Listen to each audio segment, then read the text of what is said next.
Push the button. All right, we're live. Good morning, everyone, and welcome to the Cpines Community Services Associates, Inc. Board of Directors meeting of Thursday, May 19, 2022. The board met briefly in executive session, and we are now out of executive session. There's nothing to report regarding the executive session actions, as it was mostly relating to legal matters that are subject to privilege. Mr. Corbett, can you confirm that we still have a quorum? Yes, Chairman, we have a quorum. Thank you. I want to note that because of the increase in COVID rates, we are distanced in this room. Mr. Corbett, Ms. Shanahan, Ms. Archer, and Mr. Bennett are with me, and I will do the best I can to move the camera, but if I forget, I apologize. It's senior moments occasionally. But just to avoid anyone being in the room and being less than the necessary distance. So the first item of business is to review and ratify the Cpines CSA Board of Directors meeting minutes from our March 29, 2022 meeting. Has everyone had a chance to review those? Any questions or concerns with the minutes? Seeing none, I'll move to accept them. Is there a second? Mr. Sharp seconds. All in favor, please raise your hands. That is approved. Thank you. Next item on the agenda is the chair remarks. I want to first again note, as I did in my letter to the community yesterday, what a very successful annual membership meeting we had. We were all very pleased that well over 200 people watched the meeting live on the webinar, and we spent almost an hour answering questions from members who had comments and or questions for Sam Bennett, myself, and I hope we did a good job of providing that information in addition to what we did. And equally impressive was the fact that well over 600, almost 700 members have viewed that meeting after the fact, which indicates a strong interest in the membership and what's going on, and we certainly appreciate that. I do want to talk a little bit about the Revenue Task Force ideas that we're going to be bringing up later. As I indicated in my letter again, I don't expect that anything we do today, indeed anything we do at any time, is going to be acceptable to every one of our members. But I do hope that at the end of the day, each of the members recognizes that we as a board are looking out for what's in the best interest of the community as a whole. Individual members may not be pleased, but at the end of the day, we have to make decisions for what's in the best interest of the community. And I hope at the end of the day, even those who don't like what we've done will accept the fact that it's been done for the best interest of the community, and that at the end of the day, the betterment of our community is the ultimate goal, even if individual members may not agree with the action. Last, before I turn it over to Sam, I do want to note that tomorrow, the NBC Today show, third hour, will be here, giving Cpines great exposure. I think it's a real tribute that their decision to start their summer season, vacation season, is being done here in Cpines, not Hilton Head, Cpines. And they've been here already. If you've been watching at all the show, if you happen to watch it, you'll see that they've been taking pictures of the variety of places in Cpines already. The good news is we couldn't get any, other than perhaps the tournament, we can't possibly get any better exposure for how wonderful life in Cpines is as a place to retire, or to come live, to own a home, or to vacation. There is a downside, obviously, that it's being sponsored by Verbo, which is a short-term rental company. And so we certainly hope that will encourage more people to come and vacation here, but that will continue to expand the need for security and maintenance and compliance officers necessary to assure that with the influx of visitors, we retain the Cpines lifestyle that they're going to be expanding on and praising tomorrow. So I hope everyone gets a chance to watch tomorrow between 9 and 10. I hope not too many people try to go down there to see the stars, because it is a private street and it's going to be crowded already with the 75 or 80 people that they're going to actually bring in on the beach, not in, which is of course not private area. But I do think it's going to be a great way to highlight the lifestyle and the community that we love and enjoy. So with that, I'll turn that's my chair's remarks. I'll turn it over to our president, Mr. Bennett. Mr. Chair, I will just say most of my remarks for the reports of the directors and the upcoming revenue conversations. Okay, thank you, Sam. Then I will move on to our director's reports, capital projects and community development. Mr. Fredericks, welcome. Thank you, Mr. Chairman. Can you hear me okay? We can, thank you. Thank you very much. And good morning to everyone. It's, as we know, we've been really busy the last few months with our capital projects. And I just want to take again a moment to thank all the property owners and their guests for all the patience they've shown and help they've given us during the course of the project on North Cpines Drive. We're in the final stages of buttoning the project out there. We still have a few things to complete. For instance, final line striping is to be scheduled here in the near term. But again, the project is coming to a close. Again, I want to thank everyone for their understanding and their patience throughout. It's been quite the duration, and looking forward to closing the project out at this point. A few other things to mention this morning. Our beach boardwalks, our contractor has been very busy out there the last few weeks. We've rebuilt numerous boardwalks and currently working on installing a boardwalk at mile marker number 4, often referred to as parcel 1. The boardwalk will aid in entering the beach area from the leisure trail. We also will be installing a walkway to meet up with that boardwalk, to, again, helping egress out to the beach and improving that area an amenity here in Cpines. That project should, the boardwalk portion should wrap up in the next couple of weeks, and looking forward to seeing that completed. That's my report on the capital work. I do have a couple other updates this morning, Mr. Chairman. I will be reporting on our land use management and also our CSA maintenance department function. So I'd like to complete those reports before taking any questions, if that's okay. Please, sure. Let's get them all done one time. Thank you, sir. Our land use monitor has been extremely busy around Cpines. He's doing a great job enforcing our land use management rules. In total, over the last month or so, we're about 130 violations in our land use management department. Most of those are in landscaping, unsightly, and some maintenance items. I do want to comment that we are seeing a downtrend from last year in some of these numbers, and that's due to our land use monitors' hard work out there and our land use management committee getting the word out there, and we're having a lot more compliance and success out there over time, and just getting that message out there has been worked in our favor, certainly, and seeing those violation numbers going down over time. For our CSA maintenance department, I'm reporting on that, Jared Mays's area, and our maintenance department is continuing to remain busy, putting a focus on our stormwater system out there. As we know, we have 36 miles of pipe throughout our 1,200 plus acres of common area. And those crews have been extremely busy cleaning the pipes and ditches and so forth throughout the community, keeping that stormwater functioning. Hopefully we do get some more rain in here at some point. We're about 10 inches behind normal for the season, but we're looking forward to the rest of the season. Hopefully we could catch up here soon. Regarding our asphalt repairs and roadway and leisure trail repairs, those are ongoing in select areas, as well as roadside tree trimming.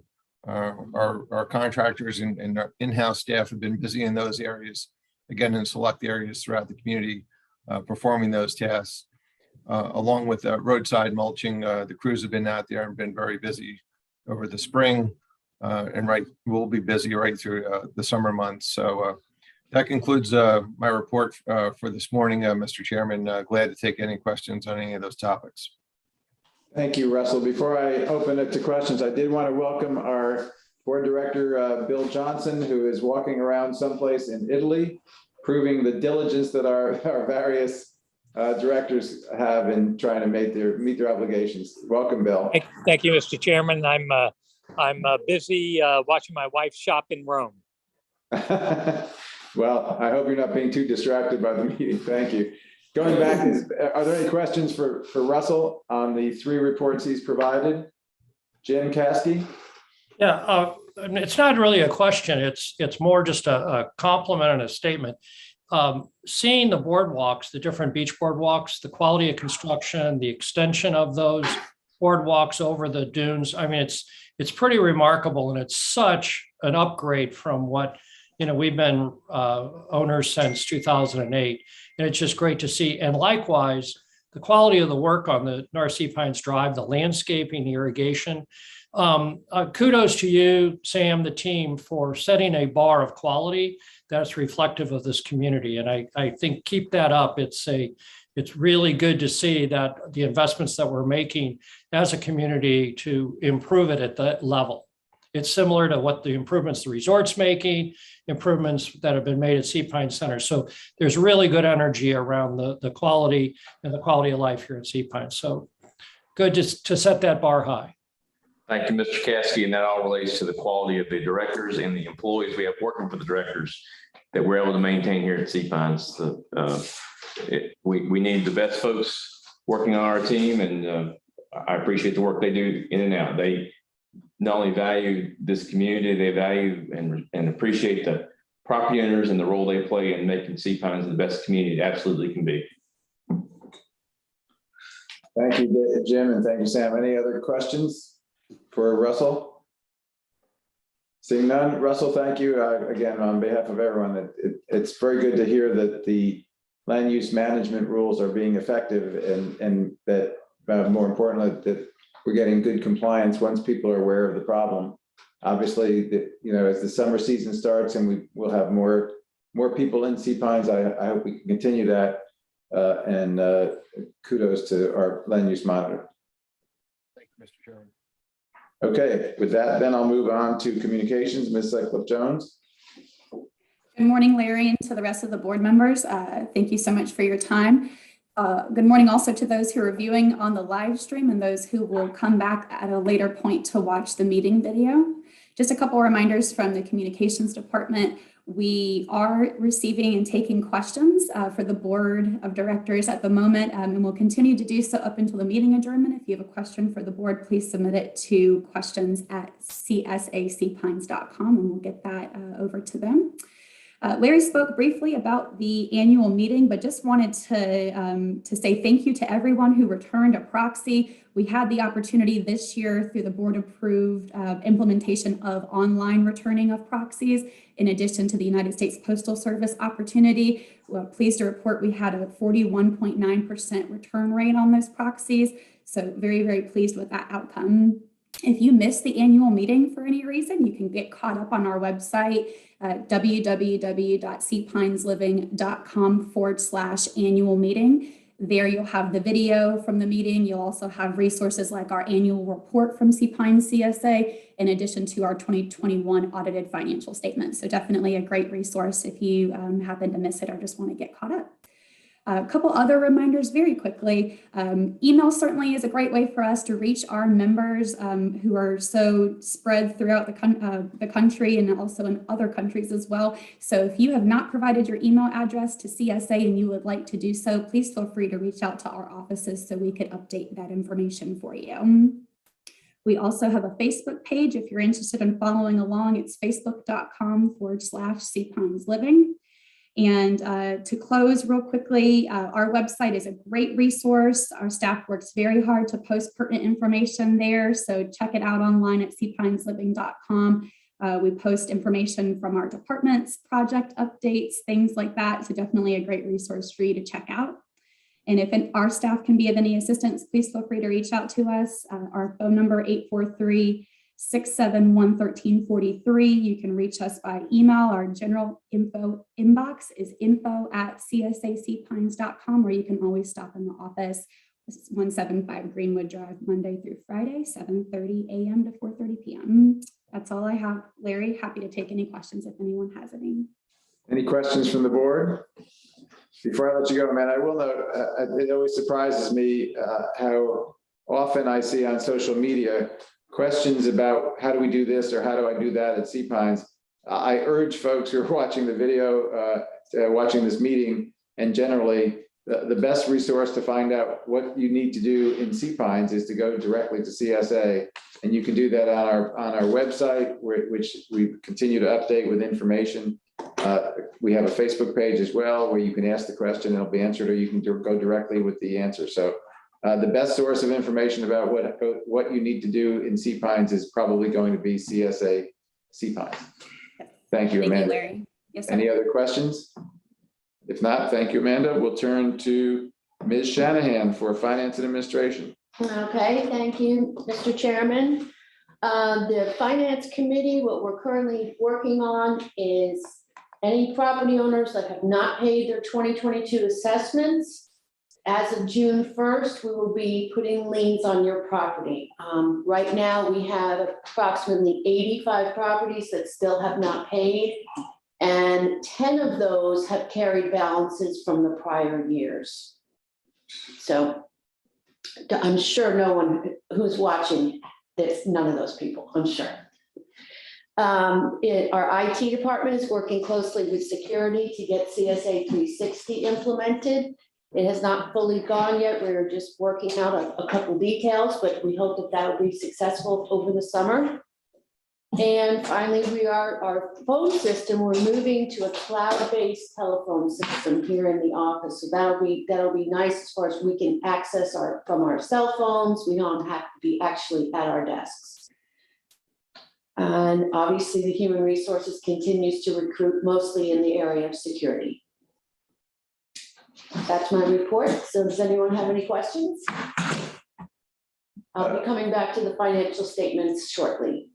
Victoria, I unfortunately read on Facebook, not surprisingly, that at least one person who was getting billed interest or lost their past rights for failure to pay claimed they didn't know they were behind, and they, even though I'm sure the bills it went to the wrong place. Do we send notices to the people monthly or a bill monthly with what they're going?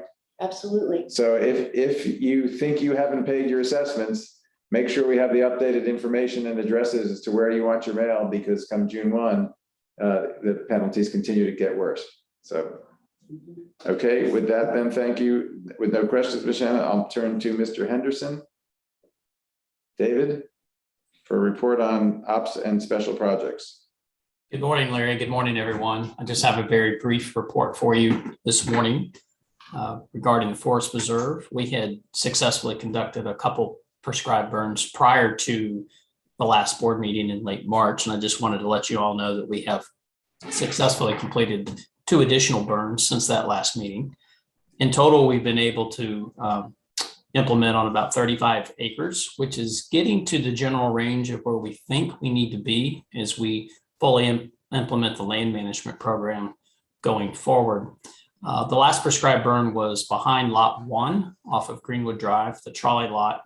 We did have a few people that evening in the club course area that had reported seeing a fair amount of smoke. And I just wanted to once again thank them for their patience and their grace. We do everything that we can by picking the proper days and by putting a lot of resources towards these prescribed fires to reduce that to the absolute minimum. But we can unfortunately get rid of all the smoke. My understanding was that the issue was resolved beginning the next morning. It was not an issue the subsequent evenings. So just wanted to thank everyone for their patience, not only for what we've done, but what we hope to do in the future. But so far, everything has been very well done, and we've been very pleased with the results thus far. That completes my report. I'm happy to take any questions you may have. Any questions from any of the board members for David? David, thank you. And I appreciate that these burns are going as well as they are. And if you can just refresh all of our recollection, the intent of the burn is to get rid of the go ahead, tell them what it's for. I'll try to make it as short as I can. I'll just drone on and on about prescribed fire, but the best I can summarize it is that these ecosystems in the Southeast evolved over millennia with prescribed fire, and the plant communities that live in those environments evolved as well. Since humans have dominated the environment post-Native Americans for safety reasons, perceived safety reasons, concerns over smoke management, prescribed fire has been excluded from the environment. And so what has happened is that all that fuel, the leaves, the limbs, the pine cones, the needles that fall out of those trees have built up over the decades and created a layer that's referred to as the duff layer that prevents most of the beneficial plants, mostly herbaceous plants, from having a chance to grow on the forest floor. So prescribed fire being reintroduced into that over time reduces that layer, gets us closest to mineral soil, so the beneficial plants that are for wildlife can have an opportunity to grow. It also reduces that fuel level. So if there were ever an uncontrolled wildfire in there, the amount of fuel that is available for that wildfire is much less. And then thirdly, it is, especially in these upland pine woods, it does have an overall improvement, at least by most people's opinion, to the aesthetic, in which you have a pretty open view shed and a very lush and vibrant understory. Thank you, David. I appreciate that. I think it helps to understand why we do that. And if I could, Mr. Chairman, I would encourage folks to go out to the Forest Preserve and take a look at the areas that have been burned and that have begun to return. You can see a real difference and improvement just for the layman's perspective. Just take a trip out there and you'll see what's going on. I appreciate David's work with this and Cpines Resort working with us on allowing us to do this. It's a very unique thing to occur in an urban is the wrong word, but in a municipal setting that we have with our large natural forest preserve. It's a very cool process, and I look for much more to come out of it over the coming years, and the native plants we'll see coming back in ways that just haven't been around for a long, long time. It's very exciting. Thank you, Sam. If there's no further questions, I'll turn it over to Toby McSwain for our safety, security, and transportation. Good morning, everyone. I hope everyone is doing well. Just a brief report from the security department. The calls for service on average are averaged in comparison to previous years. We have not had any major calls for service reported for the month of May.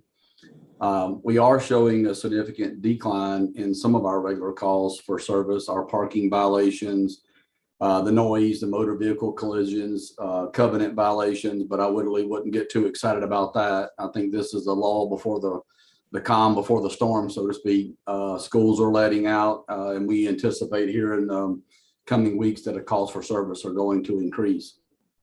Although our wildlife calls are down, we are still responding to calls involving our alligator population. So if you're in and around the edge of the waterways, please use caution. The snakes are on the move now. We're getting a fair number of calls about our snakes roaming. So if you're outdoors, please be very careful, especially if you're digging in a flower bed this time of the year.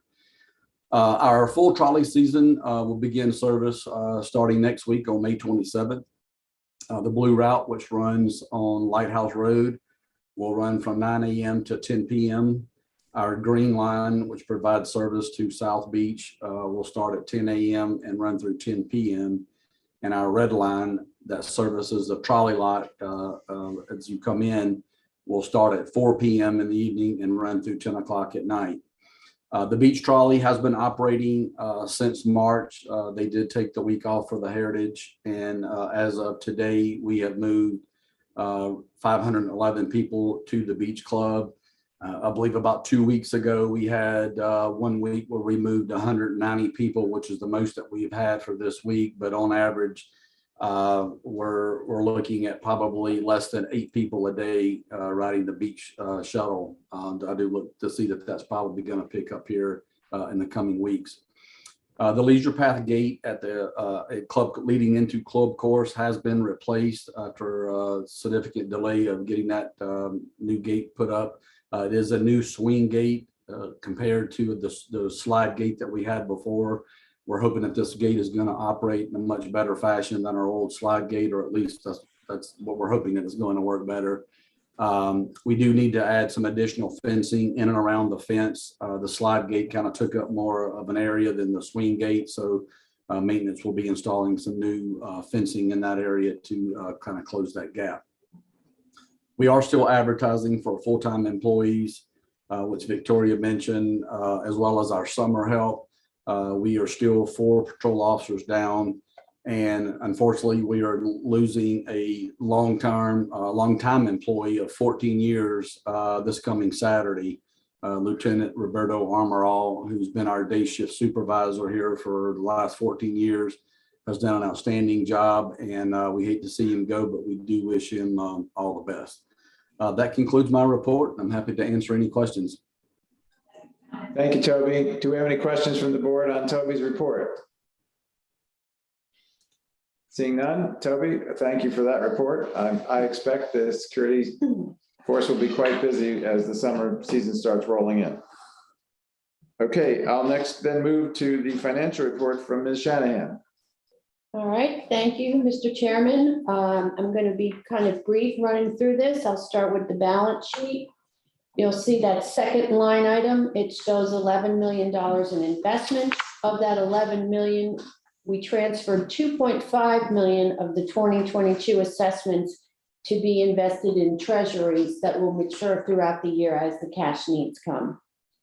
I mentioned earlier about the receivable that it does include those people that have not paid their 2022 assessment. Moving down to the liabilities, you'll see a retainage payable, and that is the retainage that we're holding for the contractor for North Cpines Drive. They have not been fully paid yet.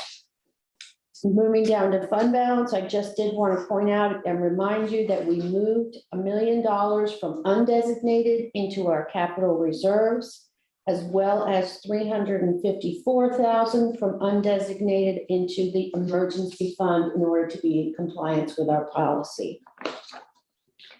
I'm going to move on to the income statement.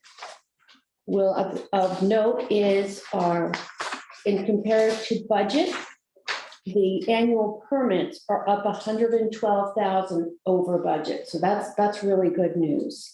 Overall, our revenues are up 156,000 over budget. And for our operating expenditures, you'll see those variances. Most of those variances are just simply timing differences, because we do budget by month. And you'll notice that we have only spent $410,000 in major repairs and replacements with a budget of 7.3 million. So that's a huge difference, which is why you see that difference in the budget to actual. And finally, we have taken a hit of 416,000 of unrealized loss on our investments for the year. And unfortunately, I don't see that getting any better anytime soon. And your last two sheets are just the details of the projects and the capital expenditures. Anyone have any questions? Mr. Caskey? Victoria, could you dive in a little deeper on that gap between 400,000 and the capital? We're expecting to spend all that. That's purely we have basically a reserve account or an escrow, and we haven't drawn against it because we haven't been billed or the project hasn't been completed or whatever, correct? That's correct. It's just a budget. It's just, we budgeted it to be further along than we are. So it's just a timing difference. I did want to point out, thank you for reminding me, that we have gone into the infrastructure improvement fund balance by 1.5. So we are, as you mentioned, we are investing in our dirt rather than investing in security. And the number on the income statement's the same as well, that we get all the assessments. So our revenue peaks in a very short period, and then we draw that down. So the way we present the financial statements on its surface, you really need to understand how they're constructed behind it. Otherwise, it looks like we have a windfall going in both places. Right. Which right. Right. Thank you. Okay, thanks. And I need a motion to accept. Any other questions for Ms. Shanahan? I'll accept the motion to accept these the finance statements year to date. Mr. Caskey has made the motion. Mr. Pardue has seconded. All in favor, raise your hands, please. It passes. Thank you very much. Okay, we'll then move on to our committee report. Mr. Borghese is not here. I assume, Ms. Shannon, you have a report from the Finance Committee? I do not have a report from the Finance Committee. We did not meet this month, so we haven't met since this board has met, so I do not have a report. Great, thank you. Move back to where I can be seen. Okay, we'll move to Mr. Corbett for gate entry. Thank you, Chairman. Victoria also presented the volume of all gate passes sold through from January 1 through April as compared to 2020, 21, and 22, total 22. Total gate passes increased by 1.3% compared to 2021. Daily passes increased 1.8 compared to 2021, and commercial passes increased 3.7. Short-term rental passes have increased 3.9, and that's all compared against 2021. Toby reported that the new software 360, which I'll comment on what Victoria just mentioned, was to go active Monday, May the 9th at the gates, then over the next few months be deployed into other areas with the property owner's application coming mid to late summer with the training tutorial along with it. What Victoria was just commenting on is that there's been another delay, and so hopefully this is all going to get rectified here very shortly and start getting it laid out the way it's been planned. So we'll see how that pursues. Toby also reported it continues to interview candidates to fill open positions in the security department. And Mr. Bennett plans to make a wage adjustment for the patrol officers and gate staff to make Cpines security the most competitive security department on Hilton Head Island. Sam also reported on the ongoing discussions with the town of Hilton Head manager, Mark Orlando, regarding the Cpines Circle and the intersections leading into the circle. It appears that the recommendation from the traffic engineers that the town has been working with is to have the circle regulated with signalized lights. This has proven successful in other areas, most notably Mount Pleasant, South Carolina, as they have similar traffic issues as we do. So more to come on that as we continue those discussions. Mr. Bennett is working to create a task force on improving the traffic flow entering Cpines via Greenwood Drive. And then Chairman Larry Meisner reported on the Revenue Task Force with the proposal that the Gate Entry Committee support fee increases for daily and annual gate passes based on number of axles. This was brought to a vote for approval and passed with 11 in favor and 1 abstention.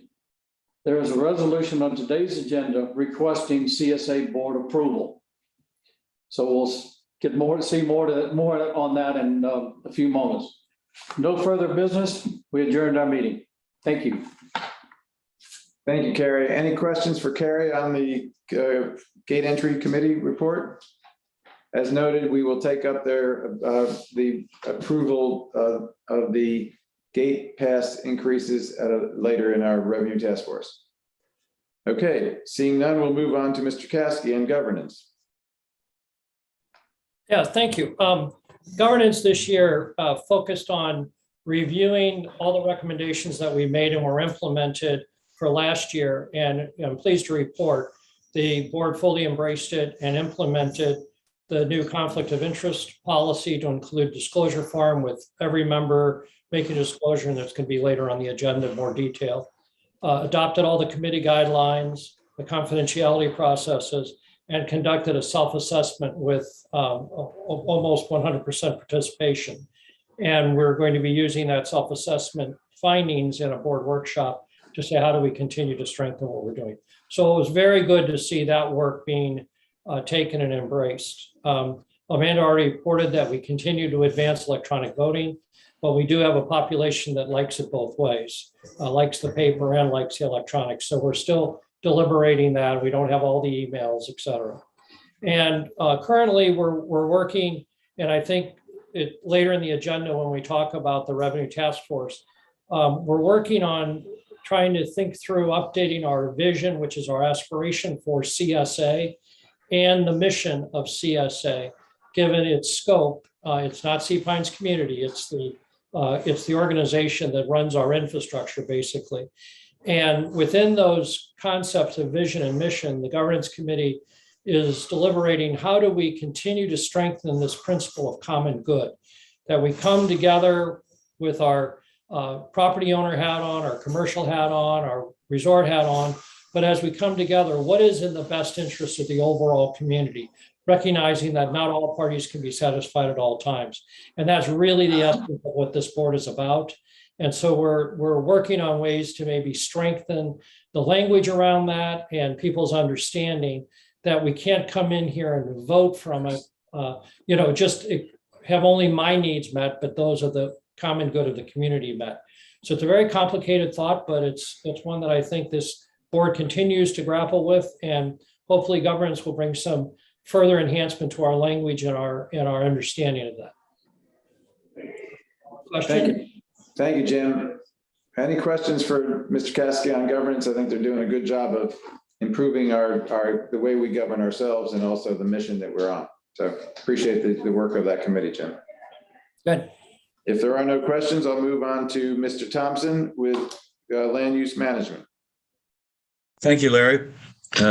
Just a quick report here. We're a really productive committee. I'm proud to be the chair of this group. Many of them have been on the committee a long time, a lot of institutional knowledge, and we have some new members who bring great new ideas. We've been working on the issue of roadside barriers. A lot of property owners are exposed to truck traffic and narrow streets, and people drive over their irrigation systems and put ruts in the yard. And we're trying to come up with a practical, simple, and easy to use solution for that. We believe we've done that. We've also spent our last meeting looking at how this approach can be implemented. Want to make it simple and easy. And we've identified barriers that we believe will be attractive and easy for homeowners to install either on their own or through a contractor. So we're excited about the work that we're doing. I expect to bring a recommendation to the board in September with a complete package of what the rule would look like, what the process would look like for implementation, and what the choices for homeowners would be to install barriers. We're also going to have to ask some people who put big rocks down or other kind of barriers that they thought would be appropriate to remove those. So we'll have a solution for them to replace in what in some cases is either ugly or unsafe or both. So we're excited. It's a good group, and we'll be back to you in September. And that's my report. Thank you, Greg. Good comments, good ideas moving forward. Any questions for Greg? Seeing none, Tom, I'm going to skip you for a moment because I got Bill Johnson coming all the way from Rome. Bill, do you have a report on safety and security? I think Mr. McSwain and Mr. Corbett covered most of our safety security issues, and I'm going to leave this really short because I have a lot of ambient noise here in the center of Rome, and I appreciate you allowing me to participate from such far distance, and I'm at least feel like I'm getting something done, and I'm not spending any money in shops like my wife is. Hard not to in Rome. When in Rome, do like the Romans, Bill. Any questions for Bill on safety and security that Toby isn't also available for? Thank you, Bill. We'll move back then to Tom Sharp on MEMP, major maintenance enhancement and major projects. Tom, you're on mute.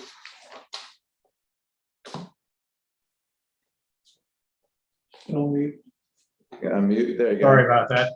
No. Thank you, Mr. Chairman. I think Russell Fredericks did an excellent job of covering the major projects work. We're very, very happy with that project, of course, and just tidying it up at this point. It's going to look beautiful, and it was a wonderful entrance to our plantation. In the area of enhancement and maintenance, the committee's focusing on two areas, and Jared Mays is heading these up with some subgroups. Mailbox maintenance and appearance. So we're looking at that, trying to determine what options we can do, perhaps make our mailboxes look a little more not up to date, but I guess well maintained, and perhaps painted up and cleaned And also the process of replacing mailboxes is quite a process. We'll see whether there's some different way to approach that. Secondarily, the other project is debris pickup. Again, we're looking at the appearance of that and some efficiency to help the staff. They do a wonderful job now, but we have, I believe, if I'm correct, 3 full-time employees working on that just to move debris from our yards. So we want to see if we can look at that and improve that. And again, Mr. Mays is doing an excellent job in leading those activities. So that's my report. Thank you, Tom. Any questions for Mr. Sharp on MEMP? I think those who have gone and seen what we've been doing on North Cpines Drive will hopefully appreciate the work of the MEMP committee in trying to make sure that we prioritize our work, get it done efficiently, and reviews what's going on by the staff. And I think the committee is an important one, particularly as they move forward on the variety of things that we want to make sure are done right and done appropriately and priority on the future. So thank you, Tom, for your committee work. Next, then I'll move on to Mr. Minor and the Cpines Forest Preserve Foundation Advisory Board. Charlie, you're on mute. Thank you, Chairman. We have new financials, which have benefited greatly from the resort using the $2 per room night charge. And Victoria, did you want to cover that briefly? Yeah, sure. So far this year, we've earned, the resort has provided $27,000 in that opt-out $2 per night. So that's been a successful program that is actually almost double what it was this time last year. Thank you, Victoria. I guess the next thing I have on my agenda is the update on the management plan. We have been working on the management plan diligently, going back and forth with the resort. We may have a few more modifications that we want to make on it. We will review those tomorrow at our regular meeting, and in the fall, or in the at the next board meeting, hopefully have a master plan to submit to you. David, did you want to talk about the events and the new ranger? David Henderson. Yep. I'm here. Happy to, Charlie. And I failed to report earlier. We did have our spring fundraiser, the Party in the Pines, on Saturday, April 2nd, which was just after the last board meeting. And we had about 200 folks in attendance. We had a wonderful event. I want to say thank you again to Bob Gossett and Salty Dog for donating all of the food, excellent food, and all of the excellent staff and service that was provided. So we had a great event, and weather was a little sketchy, but it worked out. And we look forward to continuing with our fall event, the bonfire, coming up in November. What was the other thing you wanted me to talk to, Charlie? The new ranger. Oh, yeah. So after several months, happy to announce that the Forest Preserve does have a new ranger position. His name is Chris Newton. Chris has a lot of experience with similar type work in the past, and he started in late March, and he's off to a great start. And so we're happy to have Chris Newton in the Forest Preserve. And David, for the benefit of the community, can you just give us some sense of what Chris will be doing in the Forest Preserve, or where you find him, what he does? Yeah, so his work vehicle is an orange Kubota. So if you see him driving around that type of UTV vehicle, that's probably Chris that's in there. The workload out there is somewhat seasonal. We're into our growing season now. And even though we are in a pretty dry period, as Russell mentioned earlier, the grass is still growing. It's just growing a little bit slower. So this time of year, you'd expect to see Chris on a bush hog or a zero-turn mower. Also doing a lot of trail maintenance as vines and limbs grow into the walkways during the growing season. That is a lot of maintenance that is going on out there, but primarily growing season type work right now. Obviously brochures, trash, keeping the place picked up, but there's more than enough for that one person to do. You may remember the Forest Preserve is just over 600 acres, which by itself represents about half of the totality of the open space in the community. And so Chris is a very busy guy. Thank you, David. Charlie, anything else? Yes, we're continuing to focus on doable capital improvements. That probably includes Fish Island and a number of trails that have been opened up by the forest management plan. We don't have a report on our recommendations, but we're working together once again with the resort. And that concludes my report. Thank you, Charlie. Any questions for Charlie? Seeing none, we'll move on. Thanks, Charlie. And thank you to your committee for continuing to keep us informed and updated on the forest preserve work. Dave Ellis, short-term rental. Thank you, Larry. Much of the information I would report has been covered by other people, including the increase in the gate passes and the other increases, the trolleys and stuff like that. So I'm not going to repeat those. We also have adopted and signed the confidentiality agreement and the committee charter, as have other committees. The biggest issue is that it's before the town now, and the short-term rental ordinance that's in the process of reading and adoption. We encouraged everybody to read that to see how it affects them. I continue to get questions from members, property owners, as to can we limit short-term rentals or whatever. And the best I can, I explain to them that the covenants as interpreted by a court in I think 2014 has stated that our covenants allow short-term rental. And so, you know, there really isn't much there. We have to learn to accommodate the mix of interests that we have in this community. And naturally, some of that mix is rubs a little tension against another group. And, you know, we have to manage that, and we have to reconcile that. That's and work towards to do the best we can. The next biggest issue on short-term rentals is going to be discussed later. And so I will not go into anything else at this time. I thank you. I'll answer any questions if anybody has them. Any questions for David on the short-term rental committee? Seeing none, we'll move on. Thank you, David, and thanks to the committee. Mr. Pardue, last report is on strategic planning. Yes, thank you, Mr. Chairman. The strategic planning committee had a lengthy meeting since our last meeting. I'm very fortunate as a chairman to have some very smart people on our committee. Everyone is terrific and hardworking, but I've got to point out two people, our own Greg Thompson and then Ann Esposito, who have done yeoman's work in helping me steer the committee into various things to talk about and all, and they've just been terrific. I haven't had any corporate experience in long-term strategic planning, but the two of them have, as have a couple other of our committee members, and it's been just terrific. A lot of different ideas in the committee. There's really nothing to report to this board now because we're still in the midst of discussing various things with the help of the staff.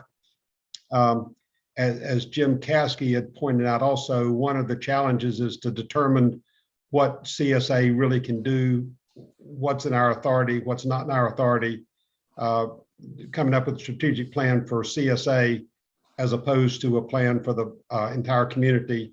All that is continued in discussions. A couple of the minor things from the last meeting is that our chairman asked us to look at two specific things. One is storage area for RVs and perhaps boat storage. The second is the feasibility of sponsoring or building a dog park. We've discussed those in our committee, but they were fairly short discussions because as far as the RV storage, we really don't have any property for it. I know that there's some CSA has a fair amount of open space, but in our covenants, a use of open space, RV storage and boat storage is not a permissible use in our covenants. And so there's just no space that we could do it even if we wanted to. I'm not saying we don't want to, but it's just a non-starter because there's just no place we can do it. As far as the dog park, there are differences of opinions on whether we should or shouldn't. There may or may not be space for a dog park. I don't think there is, but possibly there is. But even if there were, the feeling of the committee is that we couldn't imagine CSA taking on that liability. And even if we wanted to, I personally don't think our insurance carrier would considering the litigations that we've had over the past few years, I frankly doubt if our insurance carrier would allow us to even go into that area. So I think those two are sort of a non-starter. If I'd like to get other people's opinions if you think differently, but the ask of us to look in those two areas as of the last meeting, I think the answer to both of them is the committee recommendation that the answer be no. Unless there's any questions, that concludes my report. Thank you, David, and thanks for the work, particularly considering those two issues that have been brought to CSA's attention is something some members would like us to look at. Any questions for David? If none, thank you. And that completes the committee reports. So we'll move it on to unfinished business. The first thing we have, each year, each committee has to present a charter that they intend to live by. Because of the way that the committee timing works, it often gets to be May before they're finalized. But we have before us charters for the governance, maintenance enhancements and major projects, short-term rentals and strategic planning. I hope we've all had a chance to review them. They are not inconsistent with what the past has been, as they typically are. There have been a couple of issues just relating to membership on an ex officio basis, but are there any questions about any of these charters? Seeing none, I'll accept a motion for approval of the committee charters. Resolve Cpines Community Service Associates Inc. Board of Directors approves the Cpines CSA Committee Charters 2022 Governance, Maintenance, Enhancements of Major Projects, Short-Term Rentals, and Strategic Planning as presented. Do I have a second?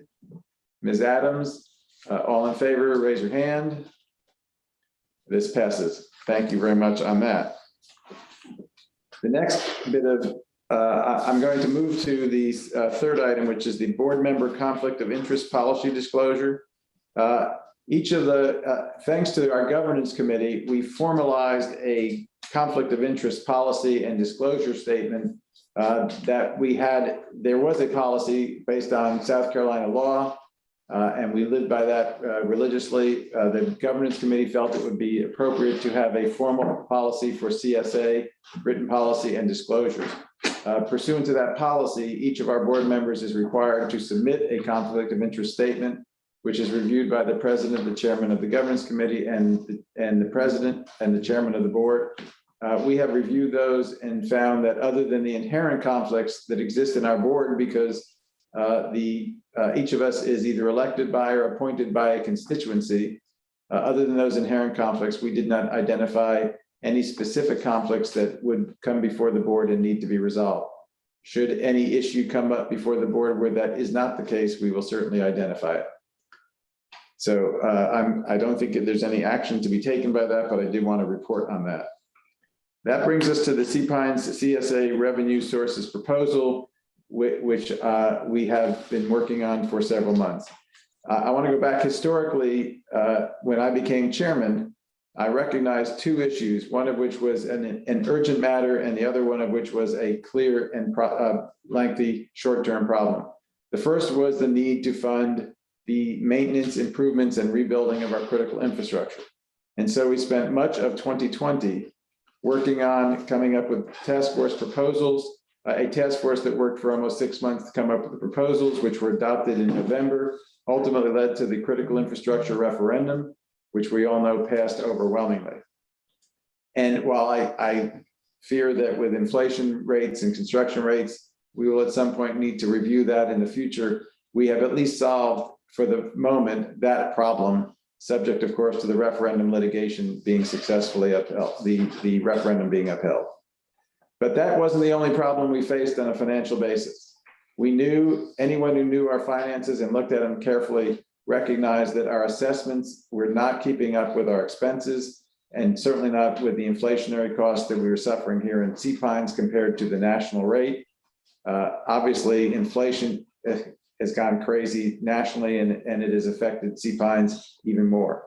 And so last year, I created a task force, another task force, to look at finding sources of revenue that could allow us to meet our operational needs, focused principally, but not exclusively, on safety, security for the safety and security force and our maintenance team to make sure that we maintained a high quality of lifestyle in Cpines. That task force back in November came up with 3 strong recommendations for finding new revenue. Since that time, the task force recommendations having been adopted by this board, we spent the next, now is close to 6 months, looking deeper into the needs, deeper into the justification, deeper into the establishing where the greater cause for the needs are. I want to stress, because the proposals are often viewed as the board taking sides between non-residents and residents. That is, people who are South Carolina residents here at least 6 months and get the benefit of the tax laws, and those who are non-resident do not use their full-time. Sometimes it's part-time, full-time, sometimes it's residents, non-residents. That is clearly not the case. We have any number of residents who are South Carolina residents who leave for the summer or leave for lengthy period of times and rent their properties. We have any number of non-residents, of which I was one for 15, my wife and I were one for 15 years, who never rent their properties. And that's a large percentage as well. And so this isn't about residents and non-residents or part-time and full-time. It's about people who occupy their property and do not rent, and those who rent for some period of time. And I want to keep that in mind. The other thing I want to focus, and I want the community to hopefully understand, is that the proposals that we are making today are not designed to hit a particular group of property owners, but rather designed to hit the visitors who are not property owners, who are coming to our community and creating greater needs for security.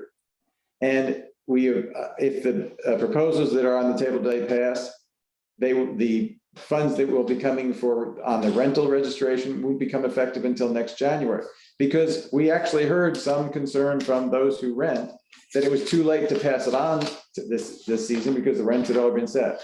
But by setting it in January, we give those who rent the opportunity to determine a fair allocation of that registration fee and add it onto the rents. Now, given that we are seeing very high occupancy in rents and increased rentals with no apparent problem, I doubt that the amount will be charged compared to the size of the rentals should have an impact. It may for some, can't guarantee, but hopefully it doesn't. But the point being, we're not trying to tax or impose fees on residents. I'm sorry, property owners. I want to be careful. We are trying to find ways to tax it on the visitors. So those are the 2 issues that I think we've heard on a limited basis in social media are the major concerns. What I'd like to do today is have Victoria go back through and establish where the needs are. And anyone who's read the newspapers or seen the news knows that inflation, the costs involved in the gas prices alone for people coming to work in Cpines has gone crazy, plus all other costs. I noted in my letter yesterday to the community that a recent Hilton Head Sun article, which happened to come out on May 4th, noted that the shortage of security forces is countywide, and in particular, in fact, it's actually statewide. But in the county, which is where we are competing, we're competing with the county, obviously competing to some degree with the state, and even Bluffton has a police force. Those are the places we're competing with. And they themselves have substantially had to increase both their salaries and their benefits in order to entice people to work in security. So we are, and remember, we are the last place that people need to get to. And they don't, one of the points that Sheriff Tanner made is that people are turning down the job because even though the pay is acceptable, they can't find a place to live that's affordable.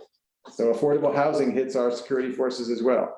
So we're going to show you what the needs are and how much it will cost. And that's, I believe, a conservative number based on where we are in today's economy. And we're going to show you where the costs are, or where the causes are. And then I hope we will have demonstrated to the community and to this board, if it makes the decision I hope it will make, why the registration fee that we're proposing and the gate increases that we're proposing are appropriate. That's a long introduction. I apologize, but I think it's important to set the the philosophy under which this board has been working and the revenue task force was working. And with that, I'm going to turn it over to Amanda for a presentation. Victoria. I'm sorry, Victoria. Senior moments. That's all right. Amanda, do you want to start with the short-term review? Yes. Okay. Thank you, Amanda. Okay, this is just a recap of what you have seen in the past, but I think it's important to show it to you again. Next slide, Amanda, where we are. We're experiencing, as Larry mentioned, we're experiencing record high occupancy, our traffic and asset management. We've got a demand for Cpines CSA related services that's being increased. Okay, next. So I wanted to, this is just a little chart that I did showing the amount of calls for security services and how they've gone up over the last 5 years. But yet our patrol officers, the number of patrol officers has remained constant. So we're asking more and more of our patrol officers. So that orange line represents the constant number of patrol officers versus the number of calls that the patrol officers are having to respond to. Okay, next. And so we looked at the calls for service and compared those to that short-term rental, the number of short-term rental passes that were purchased. And they're both, over the last 5 years, very interesting, they both increased by 68%. Next. So we looked at the calls that were directly associated with renters. That would be noise complaints, improper parking, and covenant violations. And covenant violations are in the nature of too many cars in your driveway. You might have bikes in your front yard, that sort of thing. So we noticed that spike in 2020. So what we did is we went back through every single call that was for a noise complaint, an improper parking, or a covenant violation to make the determination as to who was generating the call, meaning who was the violator. Was it a property owner? Was it a short-term renter? Or maybe sometimes we couldn't even make that determination. So next, we looked at, and we compared that 2020 to 2015. We figured 5 year would be a good comparison. So if you see that first, I could not determine who the violator was, just wasn't indicated on that report. Improper parking was a lot of done by contractors. And then some of them were property owners. But that bottom shows that in 2015, there was 126 calls associated with renters versus, I can't see that. Larry, I'm gonna make this. Yeah, that's fine. That's fine. Mm-hmm. Versus 193 in 2020. That's a 53% increases in security calls related to improper parking by rentals. Next, we look at covenant violations. Again, it was hard to determine some of them. We just couldn't make that determine. It's things like you've left chairs on the beach. Well, I have no idea who that would be, a property owner or a rental. And the calls associated with property owners. And finally, the bottom, the calls associated with rentals. So it went from 126 in 2015 to 306 in 2020. That's a 143% increase. And finally, we looked at noise complaints. And I'm gonna jump down to that calls associated with rentals. There were 72 of them in 2015 versus 243 of them in 2020. That's a 237% increase at the rental homes. Okay, next. Here's where we have these staffing challenges for additional patrol to address, not only patrol, but land use management. So I'm not going to read these because you all can read. So, our geographical location, you have to go by probably 24 other gated communities before you get to us. And the county and Bluffton Police as well. That's correct. Well, in addition to that, Mr. Chairman, I mean, we tend to forget but just so the community is aware from a geographic perspective, many of our employees also live in the Savannah area in Georgia. So it's not just the Beaufort County and driving up 278. They leave their home and they drive past many other employment opportunities in the greater Savannah area. And we are seeing tremendous competition, particularly for our security folks, from the increased pressures on law enforcement in the Savannah area. What may have been a bit in the past, a couple of years, the concept of keeping law enforcement levels at more of a stagnant is probably not the right word. That's the word I'll use. 2 years ago, not increasing law enforcement levels. The local governments in those communities are taking a very strong position now. They need to add additional law enforcement officers, as well as the Georgia Ports Authority is got a hiring program going on. So we're competing with not just Bluffton, not just the Beaufort, not just the Sheriff's Department in Jasper County and Beaufort County, but also the city of Savannah, all the cities in Savannah, as well as the counties surrounding Savannah, for qualified individuals who are willing to work in the field of law enforcement. And that is a very, very narrow pool of individuals who are willing to do that these days. Thank you. Victoria? Okay. New solutions, add additional law enforcement patrol, add additional gate attendants, additional land use management, competitive compensation, and certainly reconfiguration of those gates and facilities. Before we leave this one, I want to focus on land use management. I know you've heard this in the past, board members, but right now our land use manager is very busy on weekdays and leaves at dinner hour. Our calls for largely, particularly for rentals, are not surprisingly going to occur on the weekends or after hours, where the noise is the problem. So if we're looking at trying to avoid using our gun-toting security people for asking renters to take put their bikes away and take their towels down, and even to lower the noise or parking, you do that through your land use management staff, which is at a lower level, doesn't need to be trained, but still needs to be the right person for the job, as it is a customer service type of orientation. So that's there. In addition, we need, if we are going to accommodate all of the technology that we're seeing on our bike paths, we're going to do it by putting speed limits. And Sam has talked about this on any number of occasions, and we're continuing to work on that. Well, there's no sense in putting a speed limit on a bike path if you don't have someone to force compliance. And just as having a speed limit on a highway doesn't make any sense if you don't have some level of compliance, security staff forcing compliance. So I anticipate we will need some folks there. It's not uncommon to have a security officer on a bike.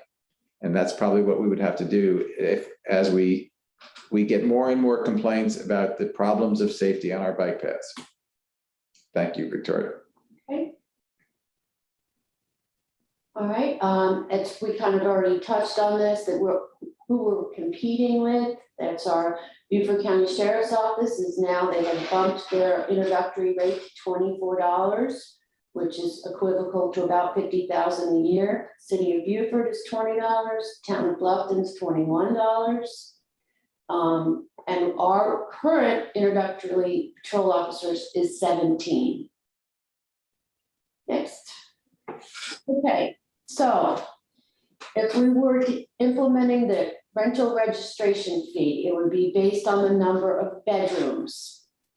So a 1 to 2 bedroom would be $300 a year, 3 to 4 would be $700 a year, and 5 or more bedrooms is $1,000 a year. We estimate that would bring in approximately $1.3 million a year. I did want to point out that 1 to 2 bedroom does include some timeshares. And the reason we've put it at that, we're still working on the timeshare analysis, but timeshare owners who are deeded owners, and many of the timeshares in our community have deeded owners. They are property owners, just like you and I are. And so when they show up in their timeshare, they get a gate pass just like we do, just like you would, to be able to come in. And if they're using their property, they are not renting it. However, because of the way the timeshares are run, several of them run where you don't have a unique unit, it's possible that every one of the units is rented at some weeks, but the number of property owners covers that one particular unit. So we are assuming for now that roughly 75% of the timeshare units are rented at some point. We're going to dig deeper on that if the board in fact approves this, so that by the time the registration fee goes into effect, we will have a much better understanding of exactly what that number is. But for purposes of estimating that, we thought that was a good number. Okay. Thank you. Okay. And these are the costs that we need in order to bring our current security personnel up to be level with the current market. We need an additional $812,000 a year, and to add additional positions is another approximately 824. Additional vehicles and additional equipment, bringing the need to 1.7. Obviously, the 1.2 that was shown on the prior slide is not sufficient to cover this. So we will need to implement other additional revenue sources. Next. As you all are aware, our annual residential property owner assessments are limited to the increase in the CPI, which, as we know, does not keep up with inflation. We rely on our commercial and resort annual assessments and our gate revenues as allowed under the gate entry policy. All right, Amanda, can we look at, or do you want to discuss Yeah, let's discuss it. So the proposal is pretty much as the revenue task force proposed it. I think the ultimately we have the one different stream, the revenue task force proposal, which was to make it effective this year, is the proposal that's on the table would delay implementation of these fees until January 1, 2023. And the purpose of that delay, which admittedly moves the money that we are going to raise out, is twofold. One is, by this point, we won't be able to hire everyone. We will certainly try to raise the current staff level, but we won't be able to hire all the new people immediately. And so we expect that at least some of the money from gate passes will be able to do that if we increase the gate passes. But it also allows those who are renting more than adequate notice in setting their 2023 rates to decide how they want to amortize the fee over their rentals, if they choose to do so or not. That's going to be a business judgment on their part, but by delaying it, it gives them the ability to do so. And as I've said, in any number of cases, I obviously don't rent. I don't set rental rates, but I think if you assume a 10-week rental, and I know many renters are getting substantially more weeks. So you take 10 weeks, it's $30 a week for the small 1 and 2 bedroom. It's $70 a week for the 3 and 4 bedroom, which typically are well over several $1,000s to rent. And it's $100 for the large renters, which are going well over $10,000 on a typical basis. So I do believe it is a small percentage increase that hopefully will not affect the rental rates that they can charge. That'll be a business judgment. And I understand some people say it's going to get to the point where it's not uneconomical to rent. That too is a business judgment. For those of us who never rented, that was always a business judgment. Do you want to put some money in your pocket or not? That'll be each renter. But I want to stress, we're putting it off for the purposes of allowing those who rent to push these costs off to the renter. And it is not, so that we are not imposing it on any of our property owners directly. With that discussion? Before discussion, Mr. Chairman, first you need to move the camera yourself. Oh, yes, I do. But I just want to say to the board and the community, I know this is a discussion about revenue, but for me, it's a discussion about employees and services. We are going to raise this month our employee salaries to our security employee salaries to a competitive level. If we don't, we're not going to have security employees by the end of the year. Toby mentioned it earlier, but we've lost one of our most senior employees. He's going on to pursue other opportunities where they'll have more opportunity to make more dollars outside of law enforcement. Great employee, 14 years of service to us. Would welcome him back with open arms anytime. We can't we can't not have those kind of folks working for us. He loves Cpines, but this is a decision for him and his family. And those are decisions that these employees, the current employees, have to make every single day about what they're going to do and where they're going to work and how they're going to provide for themselves and their families. And we have to be competitive. And so regardless of what the board does today, we're going to be raising security officer salaries this month so that we are competitive and we can do our absolute best to retain the same level of service that we have. As we move through the year and we move into 2023, if we haven't picked up additional revenues and resources, then the board will have to decide with the help of the finance committee and through the process of what level of service we want to provide in terms of security and maintenance and the other operations, because we really are at the tipping point as it relates to employee costs for us and providing services. You saw the earlier chart with the orange line where employees for security hadn't gone up and calls for service had gone up dramatically. That takes a toll on folks. I mentioned earlier that the pool of people willing to get into law enforcement is a very narrow pool. It's not just narrow, it's shallow. And what I mean by that is we don't want the folks at the bottom of that pool to come be these security employees in Cpines. We want the folks at the top of that narrow pool as well, because we want the best here when our property owners, our visitors and guests come through the gates. So this is not just a revenue issue for us. It's a quality of life issue for the community to have safety and security. We have been a privately secured community since the day Charles Frazier put it in place. We are and we remain that. And we need to have the best and the highest quality security folks we can have, as well as the appropriate amount of security employees for the volumes of traffic for visitors, for guests, and usage of the community that we have. So that's from a staff's perspective, that is what we're trying to do. And that's security and safety is always going to be our number one focus as an organization. Others will be close behind, but this is safety and security always has to be at the top of the list. That's for me for president. So that's why staff is here, Larry. So thank you. No, thank you, Sam. And I apologize for moving the camera. I see some questions. Steve Birdwell. Can you unmute? There, can you hear me now? Yes, thank you, Steve. Okay, good morning. Well, first I just want to say that the resort has always supported CSA and especially our Cpines Security Department. And we understand the need for funding, additional funding, the need to increase compensation.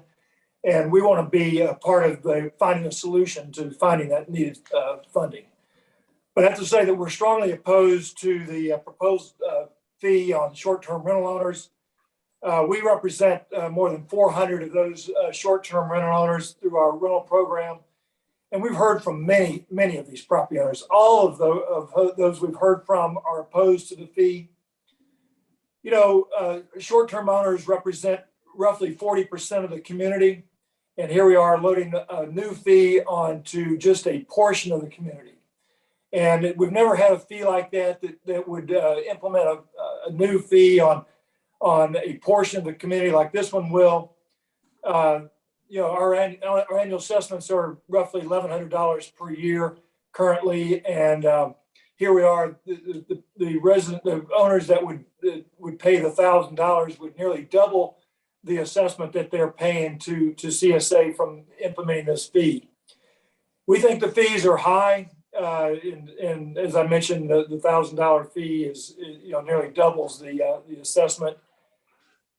We've proposed there's many proposals that we should review. One proposal that we had was a smaller annual administrative fee that would be charged to all owners. You know, I think all owners benefit from having a fully staffed security department.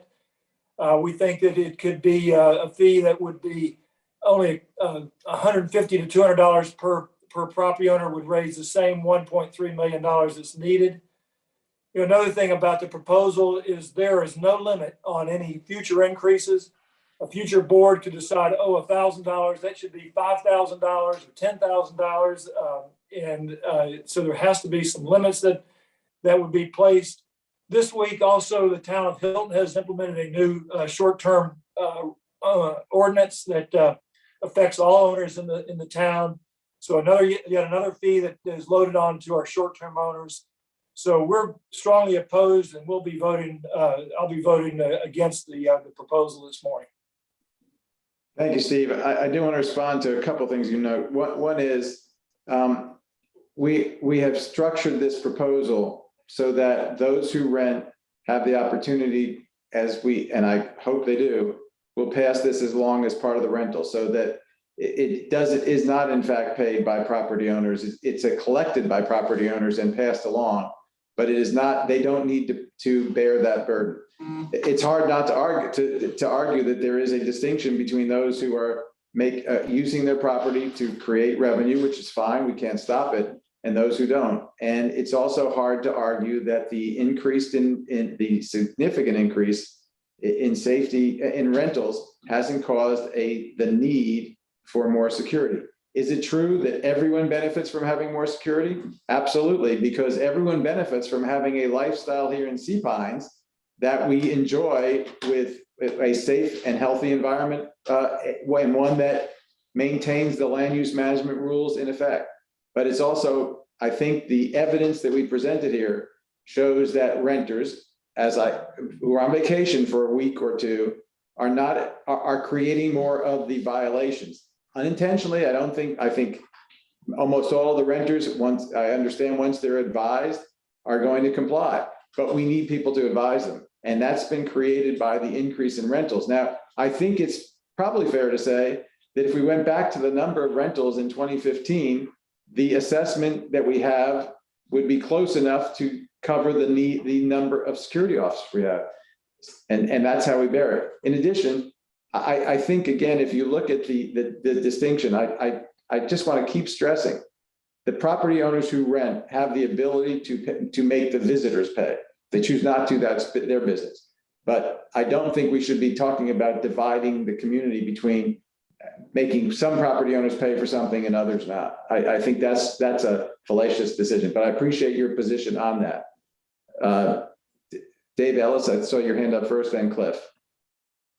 And I think we all realize that we have a very desirable community, not only for people to move here, which we've seen such an increase in purchase of homes over the past couple of years, but the increase in visitors and the increase in rental property to attract even more visitors.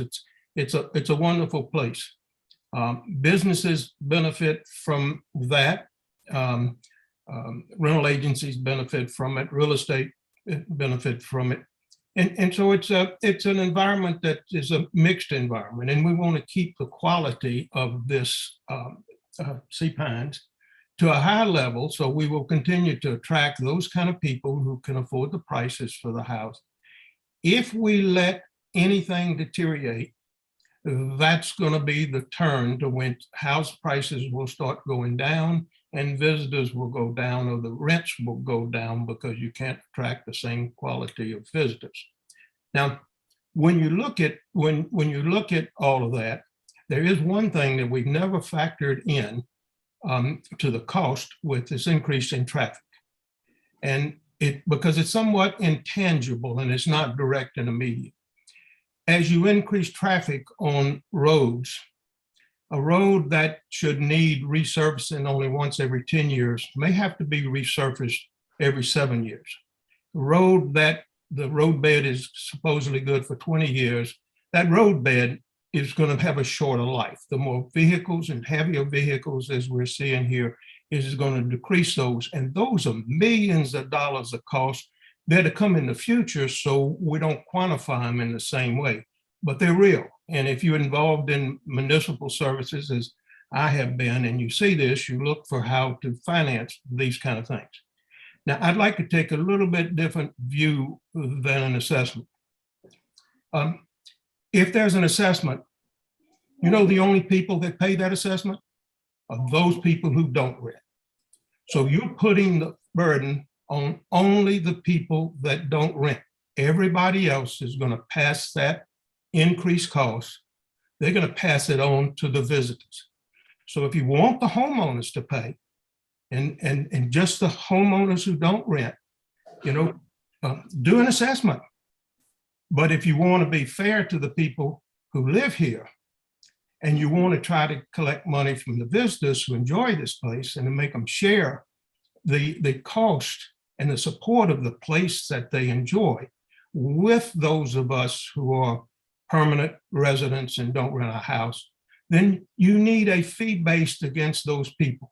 And that's the same that every town that is a tourist destination or have visitors. You see it in the extra hotel charges, the extra restaurant charges, and you see it when they raise sales tax because they're collecting that sales tax from visitors who come in and spend money. So all communities look for a way to have that expense shared by people other than their citizens. And that's all we're doing here. So let's don't punish our homeowners who don't rent. Let's let this burden be shared by the visitors who come here, who we have to maintain the community to keep them attracted, to be able for the real estate agents to sell higher price houses, be able for the rental agents to have higher rental prices, and the owners who rent to have higher prices. This community has to stay excellent, but it has got to be, the finance of everything we do has got to be shared. We are in a shared community. We're trying to support our business community. With these funds, we keep these things up. We keep the golfers on the golf course. I dare say, looking out my window every day, that the golf fees have been increased, and my perception is there is no decrease in golfers. The local newspapers talked about a 36% increase in rentals in Beaufort County, and yet everything is booked. So why don't we let these people help share us and not punish those people who don't rent their houses? Thank you. I appreciate you letting me say this. It was long-winded, but I have a very strong opinion on what's fair. Thank you, David. Cliff, then Carrie. Cliff? Yeah, I just wanted to just comment on the topic of passing on the cost to the visitors. I think both Larry, you made, and David as well. Those that are renting their properties, just like, golf rates in general, I mean, you're going to push these rates as high as the market will bear. So regardless of whether or not you want to pass on this cost, you may not be able to. And, make no mistake that any fee that gets charged to a property owner renting their property is coming out of their pocket at the end of the day, because they're going to charge the highest rate that they possibly can. And, I agree with David that, it's all one environment here. I mean, short-term rentals have been around in Cpines just as long as property owners have been around in Cpines. And so, I don't think we should be looking at how does one arm punish the other or cut the other one off. It does seem like that it's been a body of Cpines that has worked together well for all of these years, and a real, balanced, fair and equitable way of raising these funds with both property owners and those renting their properties seems to be a more fair approach. Thank you, Cliff. I want to note that if we were to try to impose a fee on everyone, it would almost certainly be challenged as an assessment. And it appears that assessments can only be imposed, at least there is a colorable argument, I don't necessarily agree with it, only can be imposed pursuant to the 1974 covenants, and that would require a referendum. And so the Revenue Task Force looked at that. We sought advice of counsel, and it was determined we can't do that. So that's really not something that could be easily implemented without bringing ourselves into another lawsuit. Mr. Caskey. Oh, by the way, before you say, Jim, I just want to add to that. We have sought advice of counsel as well on our authority to impose fees like this on for certain services and understanding and fees, and this would clearly pass muster under our bylaws in the South Carolina Nonprofit Act. Thank you. Now, Jim. Well, I just compliment the board grappling with this problem. I think it goes to the core of what we've been talking about common good, and I think there are a lot of different perspectives, and I don't think there's one good solution. But we have seen from management's presentation a pretty strong cause and effect in terms of increased volume, increased activity being generated by visitors. And to the theory of what's been said, to pass that on, it may decrease the margin of a renter, but it is the renting population that creates the extra demand. And so we're trying to match that. And I think if we look at, one hand, Cliff, I think you said one hand slapping the other or something like that, that I think when you even look at our assessment and the historical basis of our assessment all being the same, I have trouble with that fundamentally, that somebody with a 1-bedroom condominium is going to pay the $1,000 plus whatever, and a beachfront property generating all kinds of revenues and that are going to pay the same amount. I think that's unfair. So I think so there's no, I think, right formula, but there is a problem here. And the problem is we have a bogey, approaches 2 million. We got to find ways to do it. I applaud the Revenue Task Force for grappling with this, and now the board grappling with it. But I don't think we have much choice here. And if we have the authority, as Larry just described, it's not going to be an easy decision, but one that I know I'll support. Carrie? Okay, as we continue the discussion on this, and lots of good points made, and Steve's comment with regard to future boards could take this fee and double it, triple it, whatever. As we consider approving this or not approving, but I'd like to make a motion that we amend the resolution to cap this fee, this $3, $7, and $1,000 fee to a 5% or a 10% annualized cap that would help control how future boards kind of look at this. So I'll just throw that out for a amendment. So there's been a motion to amend to add a 10% cap on the fee. Is there a second to that motion? Mr. Caskey. Okay, discussion from the, I think it's a fair request. I personally would expect that at some point in time that we would be, if we increase our assessment or come up with other alternative sources, we may find that we can lower this, but I certainly don't. I think it's fair that the future board should be considering, should not be going crazy and finding this as the sole source. So I think it's a good idea personally, but others on that question? Jim Caskey? Yeah, I would, Carrie, thank you, because when Steve mentioned that, I was like, whoa, that's probably a nice message to package around that there are throttles on this kind of thinking and decisions. Carrie, I just have I seconded it because I think it's great to get it on the table. Is rather than trying to pick 5 or 10, should we try to pick it maybe related to not to exceed a CPI or something like that?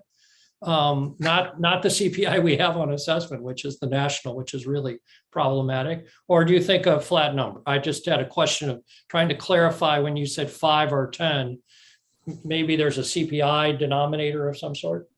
I guess, yeah, CPI could be fine. That's why I just kind of commented that a 5% or a 10%, I just don't want us to say, okay, let's go to 20%. So if we can keep something that's manageable down to what we can agree upon, I think that would be fine. But either way, when you said the range, I was like, well, is there a way to peg that range rather than just pick a number? David Pardue? Yes, thank you. Larry, I believe we're going a little bit fast here because I heard Carrie to say, if I understood you correctly, 5 to 10% a year, and then you described it as a 5 or 10% cap. But so what are we talking about, 5% a year? No, it would be a 5%, it would be a cap not to exceed a 5% or 10% annualized increase, should the future boards want to increase this fee. Yeah, okay, not an absolute cap of. Not an absolute cap, absolutely not. This fee could stay at whatever we choose it to be, the 3, 7, and 1,000 for many years to come. But just to kind of limit how we move this thing forward. Okay, thank you. David Ellis? Let me just point out that a future board can change the cap or eliminate it by the same motion that they could raise it. So you're really not accomplishing anything except if you want to give a vision of something, an image and a false image to the community. So unless it's put in the covenants or something that it takes members vote or something like that, and to tie the future boards by a decision we're doing now is probably being somewhat unfair to them and untrustworthy of them. If you want to send a message, that's one thing, but recognize that a future board can simply change that at any time by a vote, the same way they could change a fee. So it really just adds an image to it and not necessarily a real image. Well, if that would be the case, then maybe that's the avenue we should take, just so we set the precedent now that that is our thought process as we're moving this forward. Others? David, I appreciate that perspective. I think there is some benefit to saying that this board has some thought process, but I agree with you. Since this is a rule, it can be changed by the future boards if they really felt the need. I guess the benefit would be you would hope that they would at least demonstrate why the 10% was not enough to meet the needs. Right.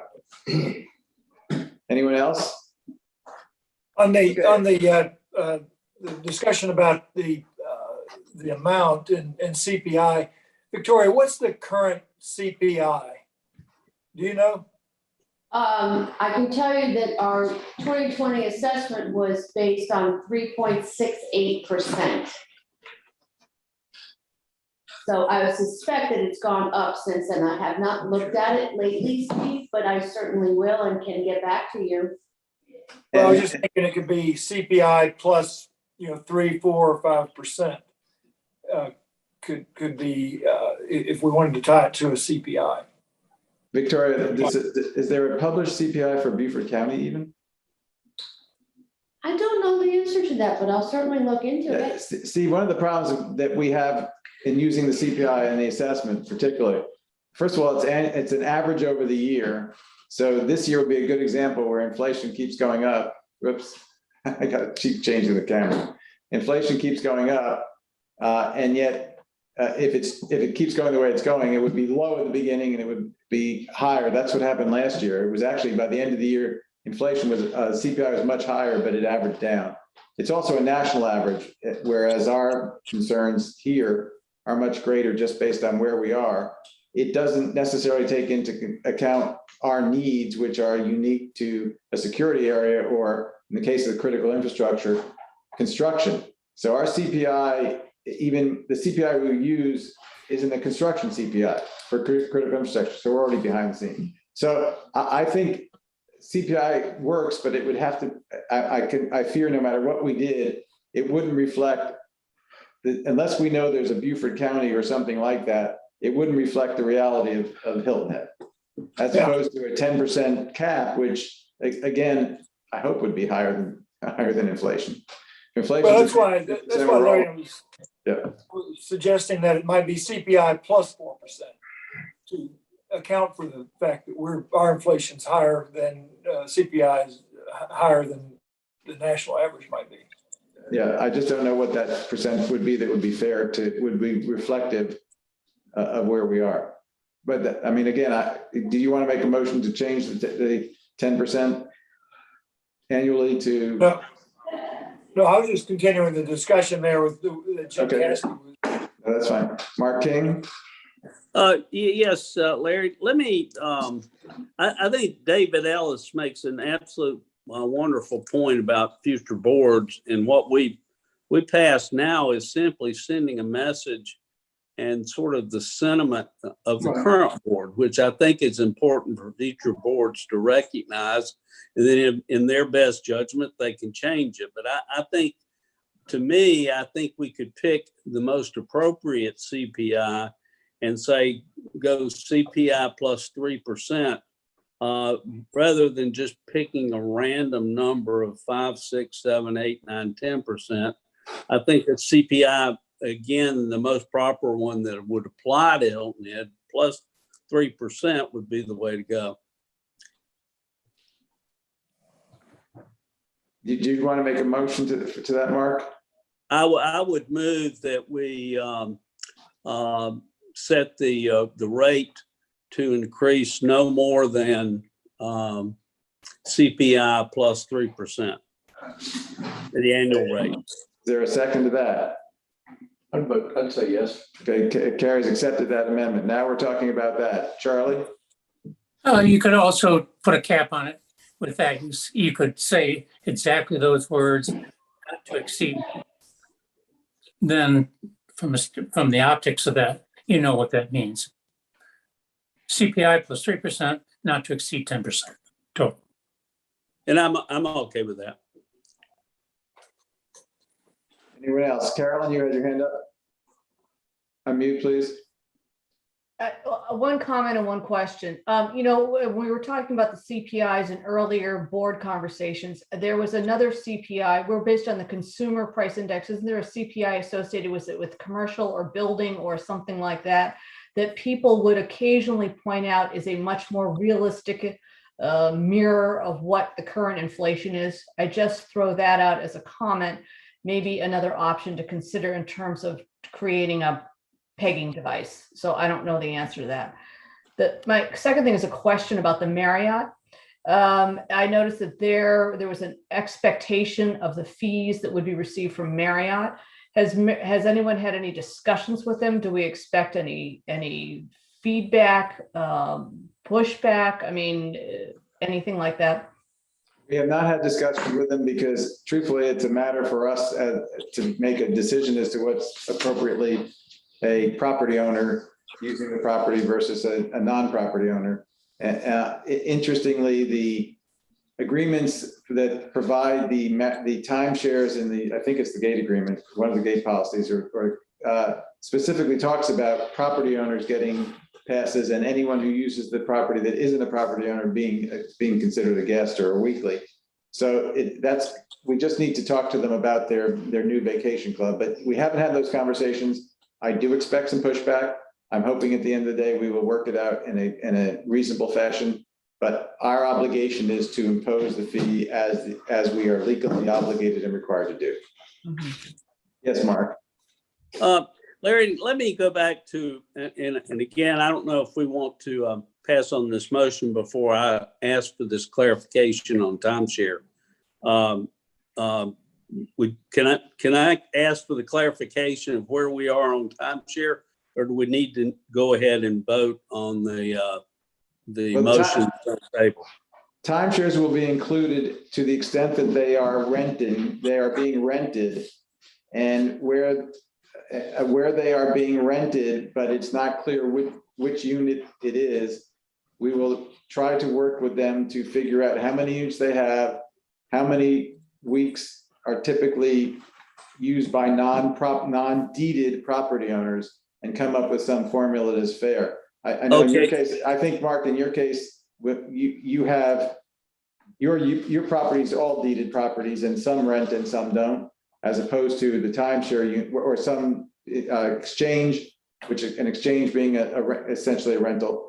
So we'll work with each of the timeshares to come up with a fair understanding of how many units are actually subject to the registration.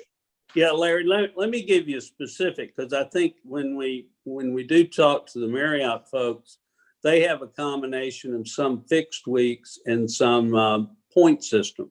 Right. So that's going to be an interesting discussion as it relates to the Marriott. Let me just give you a specific example on some of the units that we manage. We have 52 owners. It's a fixed week ownership, and so you own 1/52 of unit 2806. So my question is, and my understanding from our prior workshops was that the 2-bedroom $300 would be assessed against that unit, and regardless of whether it was rented for 1 week or 10 weeks, that's what that unit would pay. And then there would be a proration based on how many weeks there are of the total weeks, and multiplied times that $300. Is that what the clarification we're trying to discern now? divided by the 52. So your $300, if you have 25 weeks and one of those weeks is rented, 52 weeks rather, and one of those weeks is rented, but you can't figure out which one it is, you would have one $300 assessment, and you could divide it between 52 weeks, or you could divide it between 5 weeks, however the timeshare group decided. Because that unit is going to be treated just like the house, that whether there's rented for 1 week or 20 weeks. So the difference is your unit has 52 owners to be divided among, the house has one.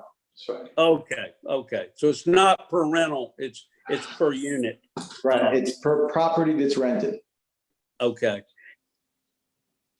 And the Marriott's issue is because you don't have a fixed unit, in the case of the Heritage Club, for example, you have a deeded week, but you can use any one of the weeks that's available to you in season. We'll have to figure out a slightly different formula to figure out how many property owners use the Marriott, the Heritage Club, during the course of the year, and any other uses, any other weeks that are used by Vacation Club or Interval Exchange or actual rentals should be deemed a rental because it's not a property owner using it. And we'll try and figure out some percentage then that comes to that.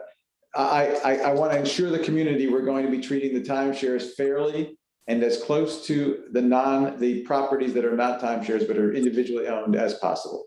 Yeah, and I understand that, Larry. It's just that even at $300, when you're dealing with a fixed week that rents, the percentage of that $300, let's say in a given unit, you have 3 or 4 rentals a year, is a very large percentage versus someone that has a 2-bedroom in Harbortown that rents for 35 weeks and generates $50,000 or $60,000. The typical units in a fixed week timeshare, depending on the season, goes for $600 to $1,000. So it's a much different percentage and a different load that I think that we need to look at that.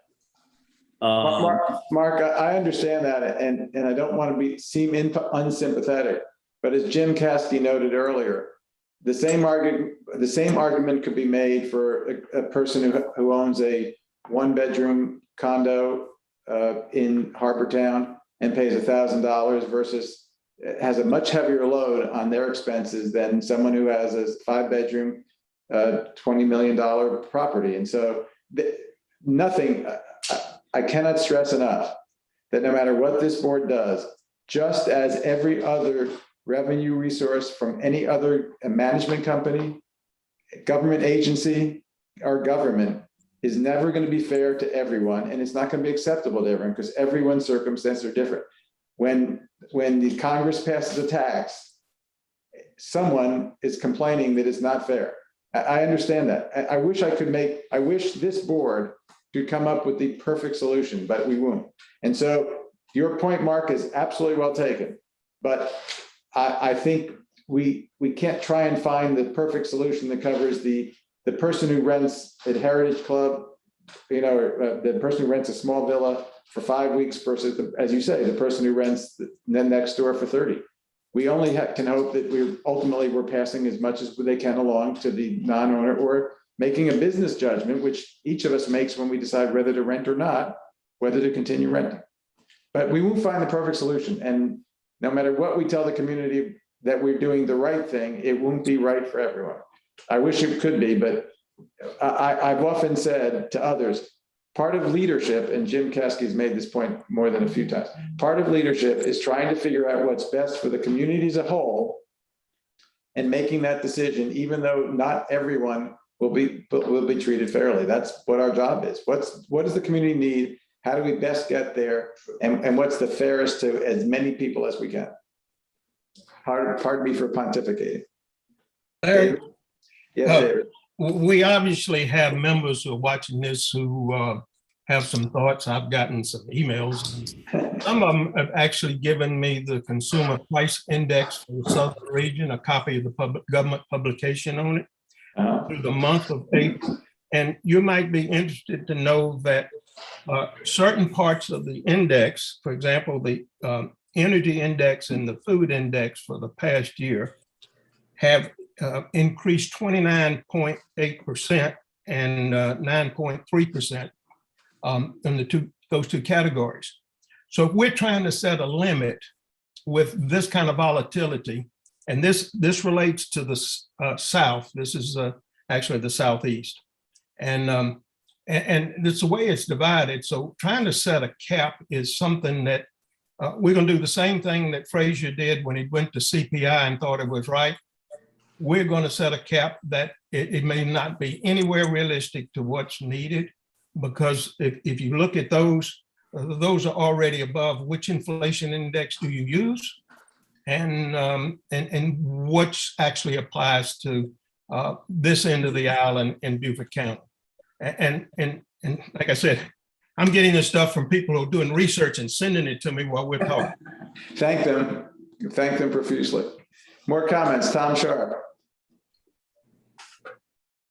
You're on mute, Tom. Tom, you're on mute. Got to go back. Start again. Thank you. I was right along the line with where David was. Which CPI, which part of what CPI, transportation, energy. I think we may be complicating something here beyond what we need to for the amount of dollars involved. So I tend to be a max 10% person and use the intelligence of the board to figure out whether that's 0% or 10%. And given whatever is happening during the prescribed to happen or thought to happen the following year, they can make a judgment. The board can make that judgment, giving up-to-date information. But I do like the idea of having some max cap. I think that is a good start. And obviously, I understand the board can change that if there's an emergency situation. But I tend to want to keep it simple. We have to communicate this to our residents. And we start to get CPI in and open up that discussion for the amount of dollars involved. I think we're getting into a pretty time-consuming endeavor. Thank you. I'm going to call the question. And the first question is, do we have a limit that is CPI, national CPI plus 3%? All in favor of that limit? We can go back to the changing it to the 10%. But all in favor of using that limit, please raise your hands. Larry, are you saying your question is CPI plus 3% with a max of 10? Is that what we're voting on? I'm sorry, is that the motion you want us to vote on, Mark? Yes. Okay. Then the amendment to the motion of having a max of 10% rather than CPI is CPI plus 3%, no greater than 10%. Total. All in favor of that limit as opposed to something else, raise your hand. 10%. I got 2. Okay, that does not, all opposed? Okay, that doesn't pass. Going back then, that amendment doesn't pass. We'll now have the amendment proposed by Mr. Corbett that we amend the current thing to impose a limit, an annual limit of no more than 10% in any given year. All in favor of that, raise your hands. 1, 2, 3. 1, 2, 3, 4, 5, 6. Any opposed to that limit? Don, Larry, I'm opposed to the fee in general, so I'm gonna abstain from the okay. That seems to, that has passed, not unanimously, but it has passed. So the current recommendation, and Amanda, can you, I think people know this, but could you just tell people where they can find the resolution that we are acting on in case they want to see the actual exhibit? Yes, sir. They can find that resolution on our website at www.cpinesliving.com/live, and that's LIVE, and that's where the agenda, the resolutions, as well as Exhibit A are posted. Thank you. You're welcome. So the proposal has now been amended to include an increase to limit annual increases to no more than 10%. I will now call the question on Exhibit A and the resolution that reads as follows.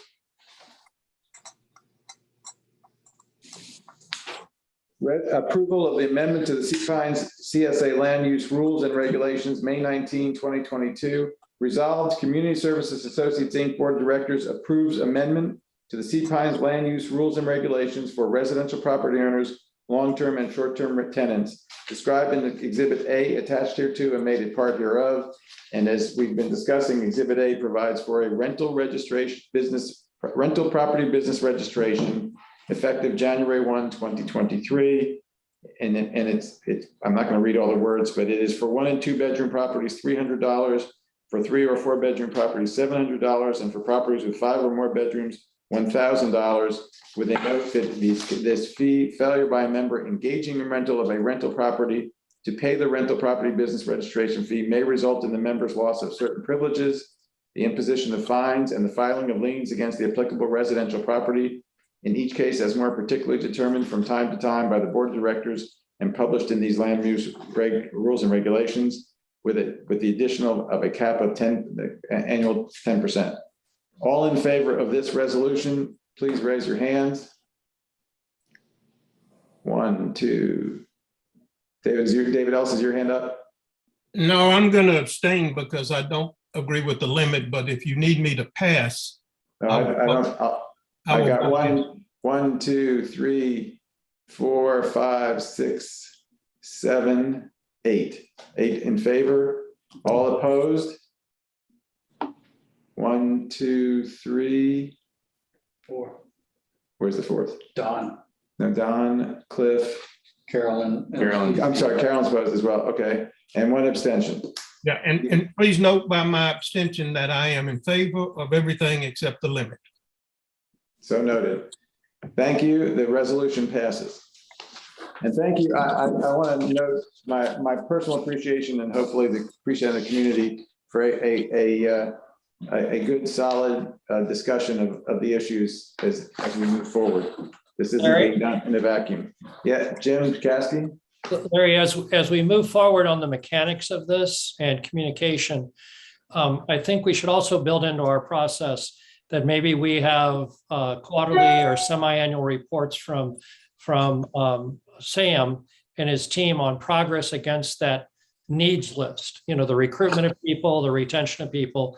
I think we need to see if the cause and effect with new revenue coming in, did we solve these problems? So I think we need some accountability built in for periodic updates from management. I definitely agree, and Sam. Happily, Jim. Good idea. And I should note, we will communicate over the next 7 months as to how we will be implementing this fee, how one can register, all that's to be done in the time period. The next issue for the next resolution from the Revenue Task Force is and the approval of changes to the gate entry policy to increase the commercial gate fees. I am going to ask for an amendment to the resolution as we have it, which I'll read, which will include, we realized after the fact that there is a weekly fee for commercials, which if we don't increase essentially by the same percentages, would allow someone to simply buy a weekly pass and actually pay less than if they were going in on the daily. So the proposal, which Victoria will show us in a moment, is to increase all of those fees. I want to note as a starting point that the board is acting today if we decide to adopt these, subject to the approval rights of parties to the gate policy. And so we've set these to be effective July 1 or the later of July 1 or 10 days after we've obtained the approvals of the necessary parties. So the board's actions do not actually take effect until we get the approvals of the parties, and only at the later of July 1 or that date. Carolyn? What is the procedure for getting the other parties to vote on this? Well, it's not actually a vote. It'll be an approval. We'll obtain their written approval, and that will be done after, if the board decides to do any change that is subject to their approval. Sam and I will sit down with them and hopefully work through the process, and they will come to their approval. So it'll be some type of written proposal with some type of written approval. Yeah, they'll take the resolution and approve it. Right. With that in mind, Victoria, do you want to go through the process of where we are, what we're proposing? Sure. Amanda, can you put up the orange PowerPoint? Yes, working on that now. Give me just a moment. All right, ready to Okay. Rick? Okay, this is talking about your daily commercials. The commercial comes to the gate and they buy a daily pass. Our current rate, a 2-axle vehicle is $10, a 3-axle is $25, and then a 3+ is $25. So I did compare those rates with the other gated communities on the island. So you can see that's where we are. So we're kind of towards the low end.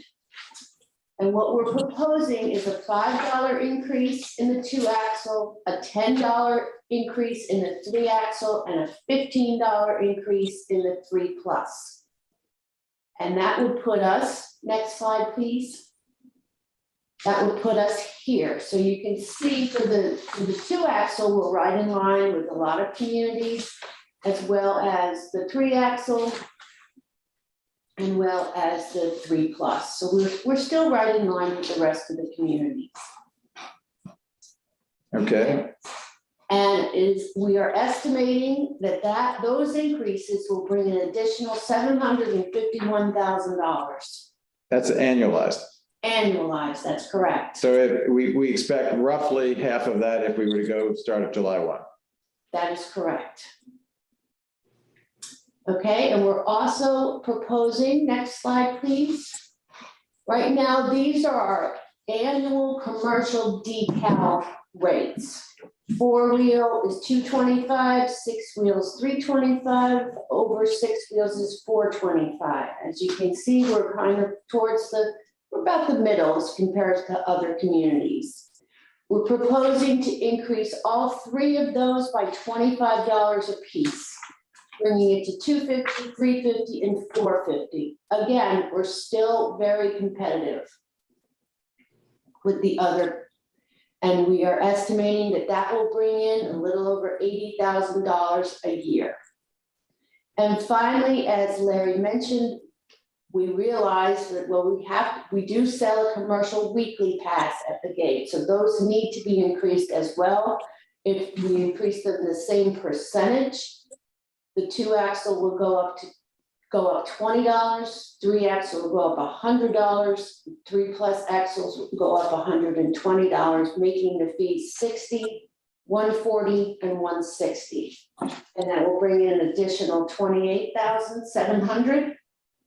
And in summary, next, we have a potential increase in revenue from those 3 changes of just over $860,000. Now, again, this is an estimate based on our current volume. So if you assume roughly half of that is $400,000, 400 or some odd $1,000, that coming in starting in July would give us the ability to jumpstart the hiring, bringing our current staff up immediately and jumpstart the hiring of the additional people while we wait till next year to pick up the revenue from the business registration fee. Thank you. That's a fair statement. Yes, sir. Can we shut this down so I can see so again, I want to note that the gate entry committee has reviewed these other than the one weekly, which I assume since it's consistent with the others would be okay, and has recommended that we approve their adoption. I think it's important to recognize again that we are asking those who visit our community to assist us in covering the cost of our community.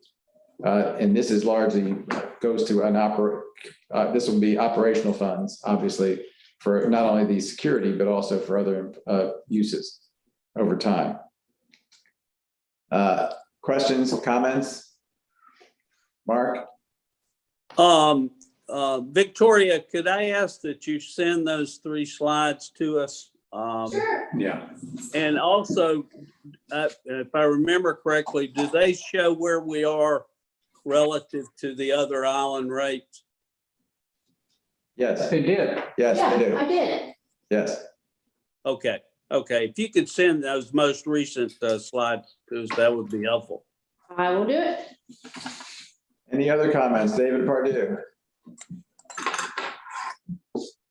Yes, I was initially concerned that because a lot of the commercial people who are coming in are not large companies. They're small landscapers and that sort of thing. And you know, who may be driving in from Ridgeland or whatever and have other areas than they can go to work in other than Cpines. They have the same similar issues as what Sam was talking about our personnel. But after seeing these increases, they're relatively modest. And I don't, it seems reasonable to me. And I don't think we've got any particular problem along the lines that I was concerned about.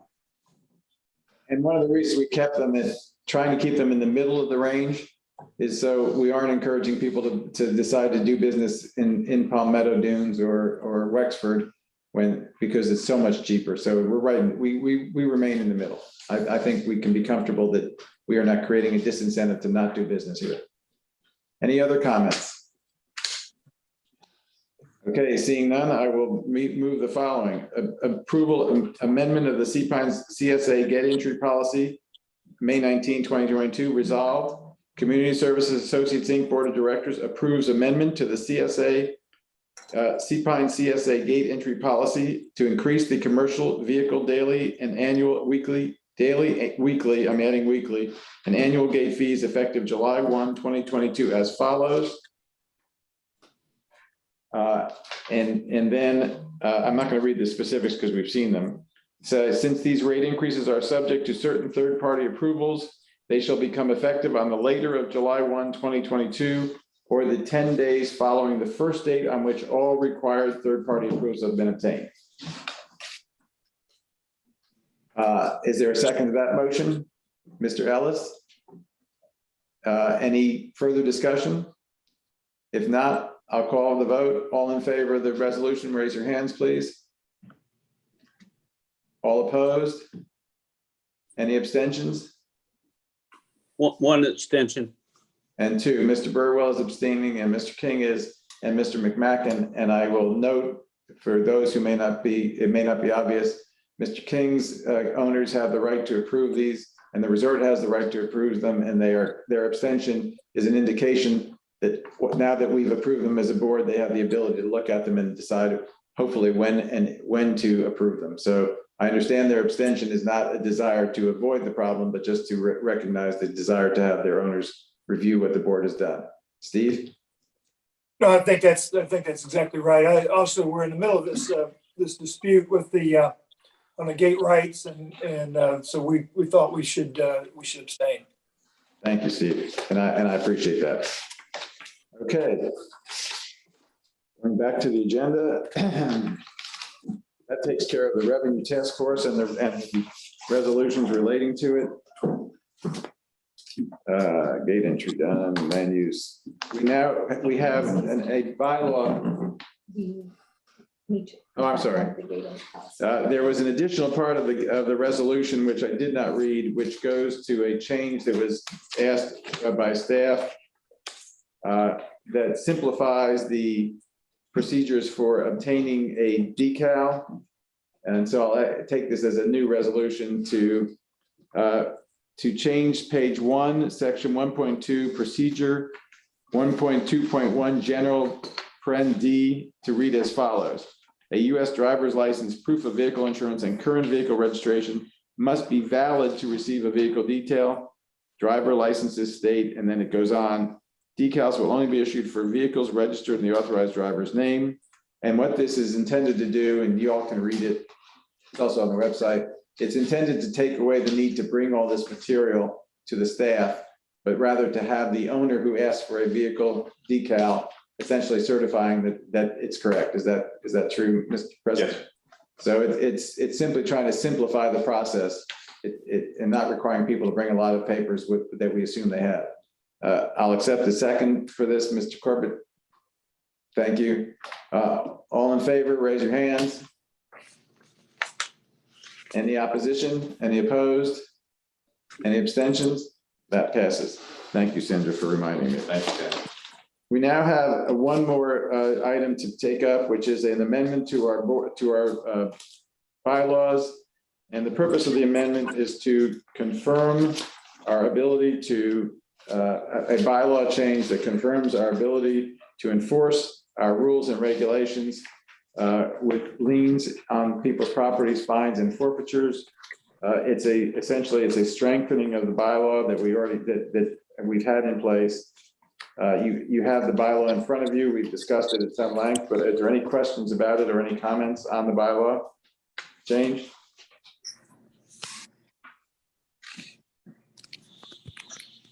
Seeing none, again, for those in the public, I believe it's been posted.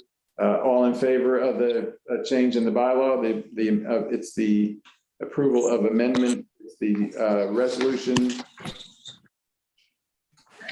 12C amendment, Cpines bylaws, resolve Community Service Associates Inc. Board of Directors approves amendment to the Cpines CSA bylaws, May 19, 2022 as presented. All in favor? Any opposed? Any abstentions? This passes. I should note that this bylaw was at the strong recommendation of our outside counsel as confirming what the process that we've been following, but it provides, it strengthens our enforcement opportunities, hopefully rarely if ever used against those who violate and refuse to comply with our land use management rules and other rules in our bylaws. Okay, that takes care of that issue. We now move on to other new business, which is we have 3 encroachment agreements in front of us. One for Cpines Baynard Cove Club's Villas Horizontal Property Regime 12, Unit A43, one for Gull Point Lot 35, and one for Harbortown Townhouse Sites Lot 8, Block H. Each of you has had those to look at. I should note that the board reviews these very carefully to assure that the use of our common space is consistent with what we want to assure that our common space is not being overtaken or unfairly used. We have developed certain policies that generally do not favor things like fences that are not done purely for safety reasons, for example, pools. And we will continue to look at encroachments on a case-by-case basis to assure that they're consistent with the use of the common space appropriately. You've all had a chance to look at these. Is there any further comment on these encroachments? Seeing none, I'll move the questions to ratify approvals for the 3 encroachments that we have in front of us. All in favor, raise your hands. Any opposition? Any opposed? Any abstentions? Seeing none, they all are approved. Is there any other further business to come before the meeting? No. If not, Mr. Ellis. Not business. I just want to compliment the board, compliment you and everybody that for the transparency of going through all of this revenue issues and so forth with the property owners. They've been able to follow it all the way through. They also heard the tremendous amount of discussion at the board meeting. They can see that the board is not in lockstep and everything, that people have different opinions and they vote their different opinions. I just think that needs to be pointed out, and I think it's a wonderful thing. And that, so I want to congratulate you and all of the board members for, taking the position that we can move without having to be in lockstep. Thank you, David. Thank you for that comment. Steve Birdwell. Hey, I'm going to need to log off because I'm on vacation this week, and but I wanted, before I did that, I wanted just to thank the board and also the community for their support of the new quarterdeck. We opened the quarterdeck about 6 weeks ago, and it's been great to see so much property owner support and usage down there. And we're still trying to get fully staffed at the quarterdeck, but it's been great. And I wanted to just acknowledge and thank the community for all their support. Thank you, Steve. And as someone who's enjoyed the quarterdeck, it is a beautiful building. Certainly not to my surprise, I'm guessing to no one's surprise, the resort has again done a marvelous job of taking an older building and turning it into a beautiful new building. A little bit like who was it that got turned? Was it? So there's some fairy tale where you like Cinderella, where you waved your magic wand and suddenly you became a housemaid, became a princess. So I think Cliff McMacken would say there was no magic wand associated with it. Well, thank you. We're very proud of it, and we again appreciate all the community support. Thank you, Hey, Steve. Steve, a suggestion. It's an amazing facility, as are all your others in the golf courses. Have you ever shared the value that you provide to Cpines residents in terms of your food discount, your golf discount, all of that? Because I think sometimes you get on the other side of being criticized for what are you doing to support the community? And that is one very large level of support that you are so hospitable to the residents of Cpines. Just an idea for you to think about. Well, I appreciate that, and we'll try to put some numbers around it. But yes, we continue to offer the discount in our restaurants, of course, and we want to continue to encourage property owners to utilize our restaurants. And then the golf rates are with the way golf rates are today, it's roughly a third of what the outside daily play golfers are paying compared to the property owner rates that are charged. But I appreciate that, Jim. Thank you.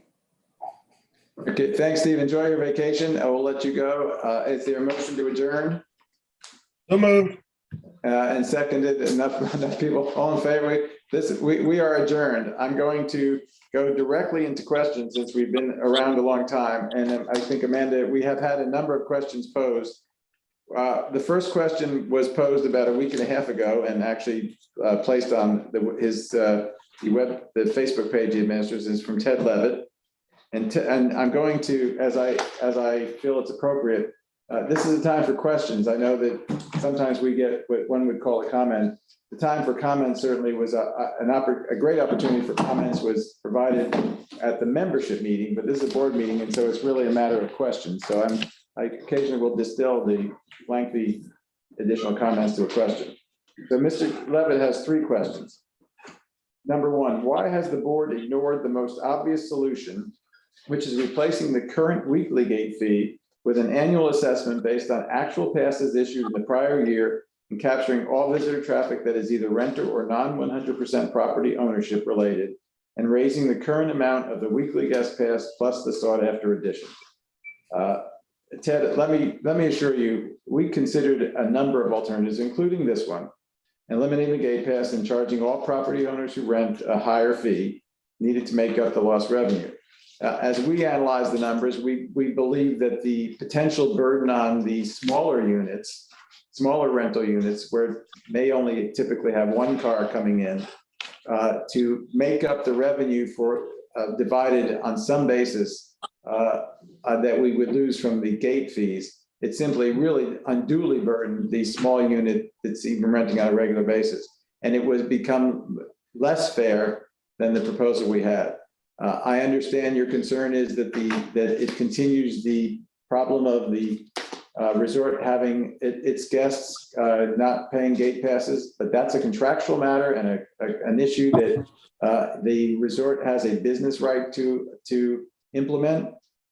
Just as I think you're in business, you would not easily give up valuable contractual rights, and we aren't asking the resort to do so. And in fact, we believe that this registration fee, which does apply to all rentals, whether they're managed by the resort or some other management company or by the individual, does cover all rentals and therefore does in fact take out some of that, what some people would deem to be unfair. And so I assure you, we looked at that among a number of alternatives, and we believe that the one we've chosen is the best. Not perfect, but the best. The second question Mr. Levitt puts out is, rather than referring to the possibility of a future board asking for a referendum that seeks to unlock the assessment from CPI, why doesn't this board seek that authorization? Well, with the current infrastructure referendum tied up in court and potentially subject to appeals by the plaintiff, when I expect and hope to win, we don't believe it's prudent to rely on a referendum at this time.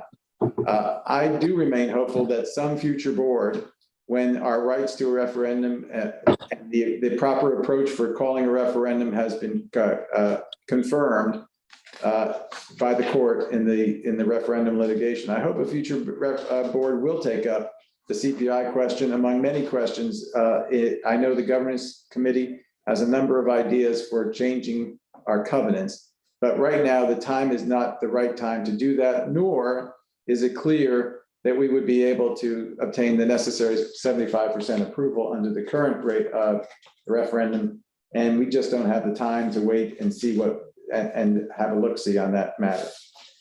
So the last question is Electronic voting. right, along these lines, why hasn't the board sought approval of electronic voting for referendums in response to the obvious need for more referendums to deal with discrete issues? Well, first answer is because to change to electronic, to allow electronic voting on covenant changes would require a covenant change. And as I've noted, this is neither the time nor is there any assurance. Just as important though, we've now done electronic voting for our directors last year, and we used electronic means for proxy return. And somewhat to our surprise, and presumably to yours, Ted, a substantial number of our property owners use the mail to return their ballots and or to return their proxies.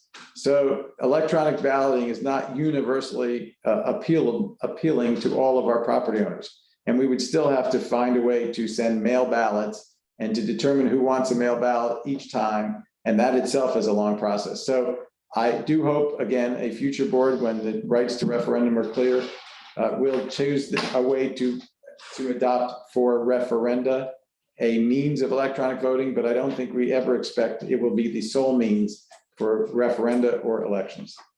So that is the end of Mr. Levitt's questions. The next question then comes from Mr. Bob Quinn.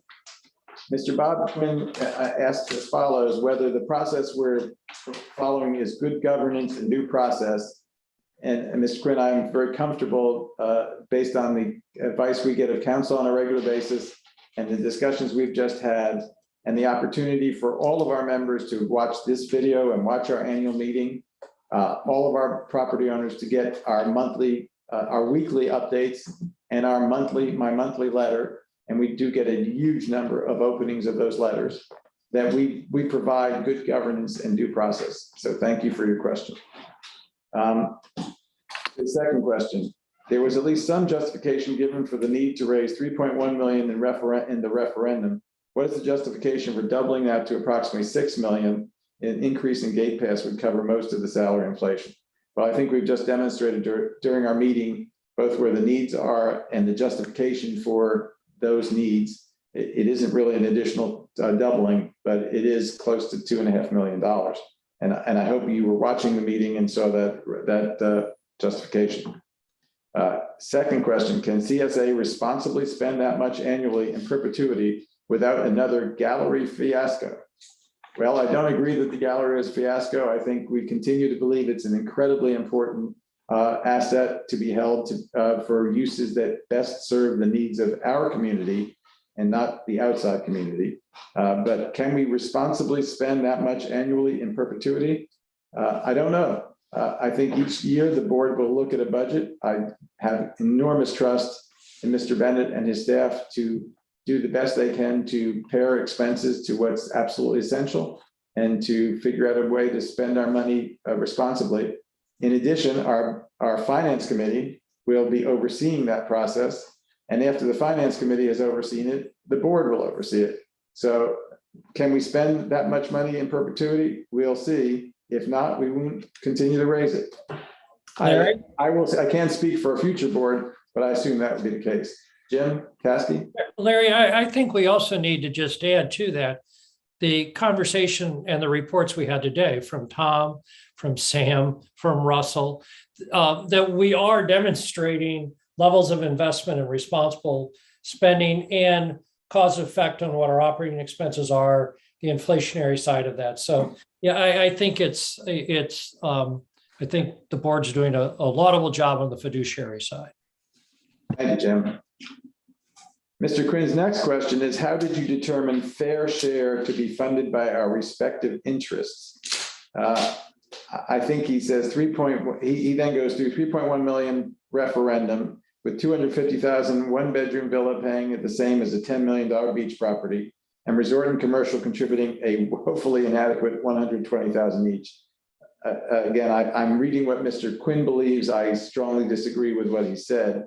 And the answer on the referendum is our process, our covenants are set that design that no matter what the value of your property is, you pay the same annual assessment. Perhaps future boards will propose a covenant that changes that, but that's what we have, and that's the way the covenant, we changed 74 covenants. 1.6 million rental fee to be paid by rental properties with no contribution by resort or commercial. Well, I think we've explained in great detail why we have imposed this registration fee on those who rent with the expectation it will go to the renter. No contribution by the resort or the commercial. I must take issue with that. The resort pays a 0.5% on their rental management fees. Unlike their renters, the property owners who have paid nothing on the revenue that they bring in, or any other management company that manages property in Cpines, which we don't tax their management fees. And so the resort is in fact paying that amount. They also pay on all of their visitors that spend money here on the golf courses and in the restaurants. So I think it's unfair to say that they're making no contribution. And a $1.5 million real estate transfer fee paid by residential owners absent some unusual resort commercial transaction. Well, again, we aren't proposing today. We've decided to defer the potential for a membership transfer fee to a future meeting.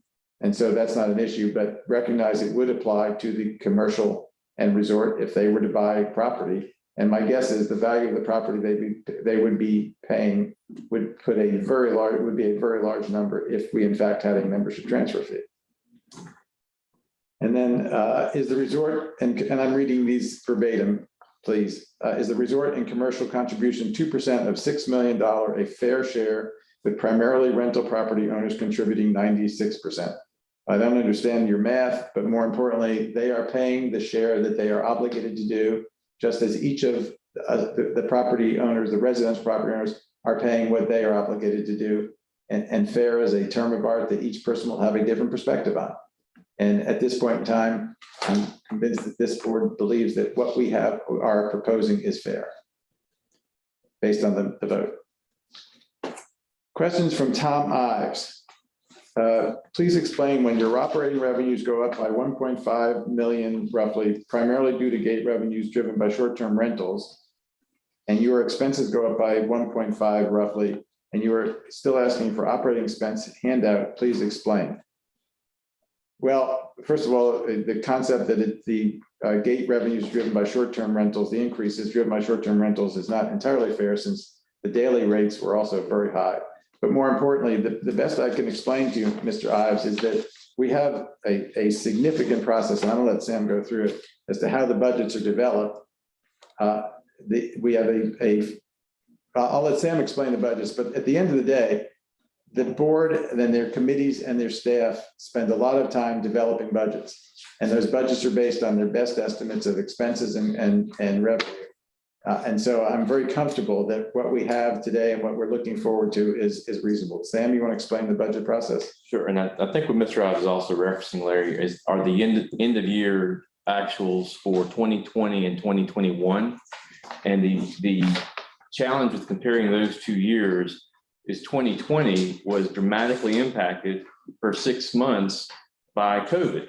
And so the gate passes, short-term rental, visitor passes, they were way down for that year because of COVID. Our expenses weren't. We're, as I've said before, we're an employee operational intense organization, safety and security and maintenance, and the contractors we come in to maintain the community. So our expenses, just because the community slowed down because of COVID, did not go down. We didn't lay off security officers. That's probably the one time in the last 5 years we could have, but we didn't, thankfully, because it bounced right back. So from an operating perspective, a revenue perspective, the end of year 2020 and the end of year 2021 for gate fees that there really is it's not an accurate comparison. When we do a budget, we sit down with our staff and we determine what we think revenues are going to be, best estimates. For 2021 estimates, we actually were very conservative with those revenue estimates because we didn't know what the future held with COVID still moving ahead. We take those estimates, we sit down with the treasurer, who currently is Dave Borghese. We go through that process with him. We've also gone through the expense piece with the directors on what they think they need to do to run the community as best they can with the revenues we have. We marry those two things together, the expenses, the revenues we project and the expenses we project. And then we take those to our nine community member property owner finance committee, which is made up of a very strong group of financial folks, the CPAs. We walk through those projections, the revenue projections with them, how we got to those estimates. Then we walk through our expenditure process with them. But also on the expenditure process, we vetted those expenditures through our other committees with the Safety and Security Committee as it relates to possible personnel or changes in operations for safety and security. And then the MEP Committee for major projects, projects we're going to roll through, projects we're looking at for that year. And then after those committees have reviewed those things and they've approved them, then we roll those things, the budget as proposed up to the board of directors, and we walk through it with the board of directors, and then the board of directors either approves it, changes it, tells us to go back to the drawing board. And that's how we put a budget together. So, but the particular variance I think you're looking at is the end of 2020 versus the end of 2021, where there was about a $1.5 million difference, 13% difference. But that was because of COVID and the effect that COVID had on the gate more than anything else. Thank you, Sam. Mr. Ives had another question, which was repeated later. His question is, in order to meet the additional funding needs, what prevents CSA from merely raising the annual properties fee for all property owners? If something in the covenants present this, what efforts are being done to change this? Well, the answer is the covenants, in fact, require in order to increase the assessments, or as our attorney has told us, impose any fee that is across the board applied to all property owners. We would need a covenant change to change the 74 amendment, because it would likely, if challenged, be treated as an assessment. The covenant change would require a referendum, which, as noted earlier, is right now in litigation, and so we would be imprudent to try one today, and there's no guarantee that we could succeed. So covenant changes are difficult. The CSA board has tried several and has only been successful with the critical infrastructure, which I'm very pleased to note, hopefully is a good sign that future covenant changes will be approved, but we can't really move forward at this point in any event, given the referendum litigation. Next question from Ms. Mary Lou Harrowbird. Where do we stand on readdressing a transfer fee for property purchases in Cpines?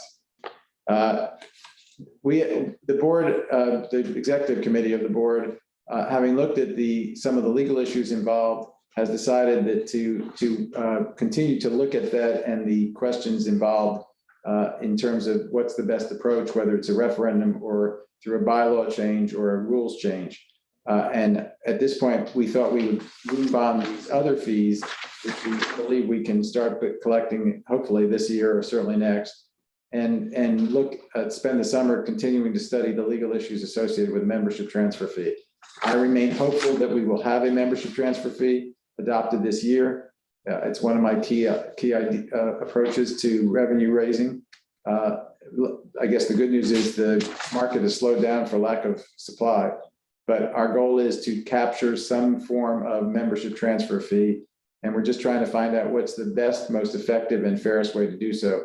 But I expect by September or October meeting, we will have something for the board to consider. Question from Ms. Leslie Casey. There have been 2 illegal parkings, presumably on her street, in one day. What are we doing about it? Sam, you want to discuss security on that, on parking, illegal parking? Well, anytime that we have a property owner who's got folks that are parked illegally, please call safety and security and we'll come out and address it. Right now, we do it on a call-by-call basis. If we do find someone while we're on patrol, they will address it then. But generally, if we have an illegal parked car, we wait on the property owner to call us, not because we don't want to get there proactively, it's just we don't have the patrol out running through the neighborhoods like we'd like to have them doing so.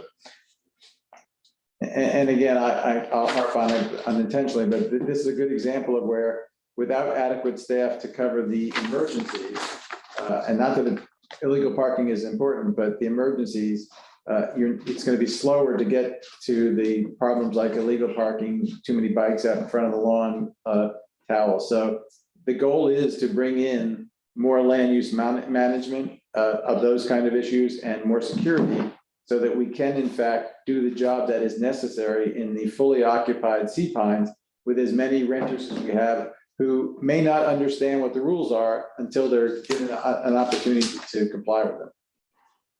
Our next question comes from Marjorie Connor. Is the board focusing at all on summer traffic management at the Greenwood Drive, Office Park Road intersection? It is a very dangerous situation. Sam, I'll let you speak to it. I'm happy to, Larry. If you will note, during the busy season and busy peak periods, we put 3 folks at the gate to help us to move cars through as efficiently, as effectively as possible.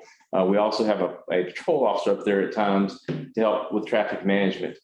There's not a whole lot more that we have the ability to do than that right now until we are able to afford to reconfigure the gates and improve those intersections in general. So we're doing everything we can with the resources we have and the personnel we have.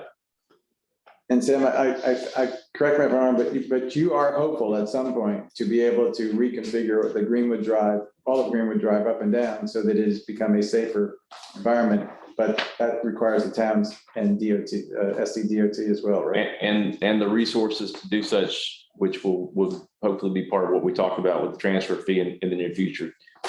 Getting as many folks off of Greenwood Drive for past purchases, so that traffic flows more freely, and then working with the town and others, property owners along Greenwood Drive, so that we can do some reconfiguring of the lanes and the turning movements to make that Greenwood Drive much safer.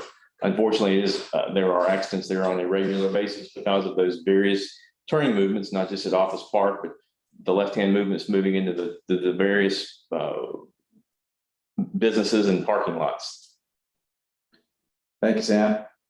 Next question is from Jonathan Seelig, who he wanted to address to Mr. Ellis as chair of the short-term rental. And David, you and I can both speak to it. As a property owner in Cpines, I was hoping we could share with him what Cpines' position is regarding the town's short-term rental ordinance. More specifically, phase 2 of the ordinance with regard to density of rental properties and possibly restricting short-term rentals. David? Well, we have not taken that up, even though we've looked at it. Quite frankly, I don't see that we have anything to be opposed to, but we have not yet presented that to the committee to see if the committee has an opinion. And actually, that would come probably more from this board and its recommendation and its interaction with the town. We have recommended that to people and continue to recommend that the town is accepting comments and questions, and that if anyone has a real objection to anything, they should make those comments. You can go online to the town's website and access that and get all the latest information and ask your questions or give your opinion. And we encourage everybody to do that. And I'll add to that, in terms of restricting short-term rentals, as Mr. Ellis indicated in his report, there's a case in which CSA's specific circumstances have been tried, and it was determined that for the lack of a covenant that specifically restricts short-term rentals, as for example, Hilton Head Plantation adopted several years ago, we cannot restrict short-term rentals. That said, if the town does make some restriction, we will have to work with our council to see whether or not it applies to a gated community or to properties behind the gates. And if so, what impact it would have on short-term rentals. Particularly since our community predates the town, and short-term rentals and residential property rentals have been a part of the community since its foundation. Right. Thank you for your question, Mr. Silic. Next question is from a Mr. Tom Cernbrock. In order to meet additional funding needs, what prevents from merely raising the annual property fee? And as I noted, Mr. Cernbrock, that is the covenants. We can't do it without a referendum, and we aren't in a position to have a referendum at this time, nor are we confident that one would pass. And so your second question was, Mr. Birdwell offered a very good solution, an administrative fee paid by every property owner. Again, our legal counsel has indicated to us that that would be deemed an assessment and would be subject to challenge. for lack of using the covenants. And there is a group of folks who have sued in the past, including on the referendum, based on a failure to apply the covenants. And so until some of those issues have been resolved in court, we're really not in a position to do so. Question from Ms. Terry Weiss: what are the revenue proposals for funding security? I think, Ms. Weiss, the easiest way is to direct you to www.cpinesliving.com funding, where the actual proposals that we adopted today can be found. And I'm sure we will put them, we will, in our next community update, we'll make sure people know where to find them. Next question is from Renee Gordon. I think it's the last question. Ms. Gordon asked, living in Harbortown, I'm seeing more and more drone use. Some is official use for weddings on the 18th green or the Heritage Golf Tournament. Many times it's recreational use. Can the board consider controlling this overuse of drones as an invasion of privacy? We don't currently have a policy about drones. I believe commercial areas have restrictions on their use, may have restrictions on their use if they're determined to be flying over commerce. Private operators, I think a private party may use a drone flying over its own property. Presumably a drone flying over someone else's property would be subject to some rules, but Sam, do you know what they would be? I do not, Larry, but I'm happy to refer that to Toby and Safety and Security, take a look at it to get a better answer for it. I know it is an issue that's brought up on occasion. I know we don't currently have a policy restricting drones, but if it becomes a problem, we can certainly ask our Safety and Security Committee to consider it. And in fact, I will do that today. I'll refer to Mr. Johnson's committee a consideration of drone use by private property. Amanda, did we have any more questions, or is that it? We did have one additional question, but it was received after the meeting adjournment, Larry. Go ahead. What is it? So, give me one moment. That question comes into us from Mr. Jason Miller. Mr. Miller's question, hello, now that the president has been established to levy new fees against a targeted strata of property owners, what is the next new fee to be introduced and adopted by the board through a simple resolution? Well, you're asking me to predict the future. I am hopeful that this board will be able to implement these fees in a timely fashion. As noted, I'm expecting that we will take up a membership transfer fee based on the transfer of property from one owner with its membership to another owner. And we're just determining what's the best way to do that. Obviously, we will continue to look at all of our fees, as many of them are no longer consistent with marketplace costs. There are some requirements for legal analysis that we may be looking at, but as a general matter, again, without accepting your characterization as stratifying the fees, one property owner versus another, I don't think the Revenue Task Force had any other proposals other than the membership transfer fee, and that is to be taken up sometime later this year. But thank you for your question. Amanda, if there are no more questions, thank you, board, for hanging in with us on a long meeting and for the very fruitful discussion of the issues today. And thank you to the folks who've been watching on TV or who may watch in the future for taking your time. Thank you, everyone. We're done. Thank you.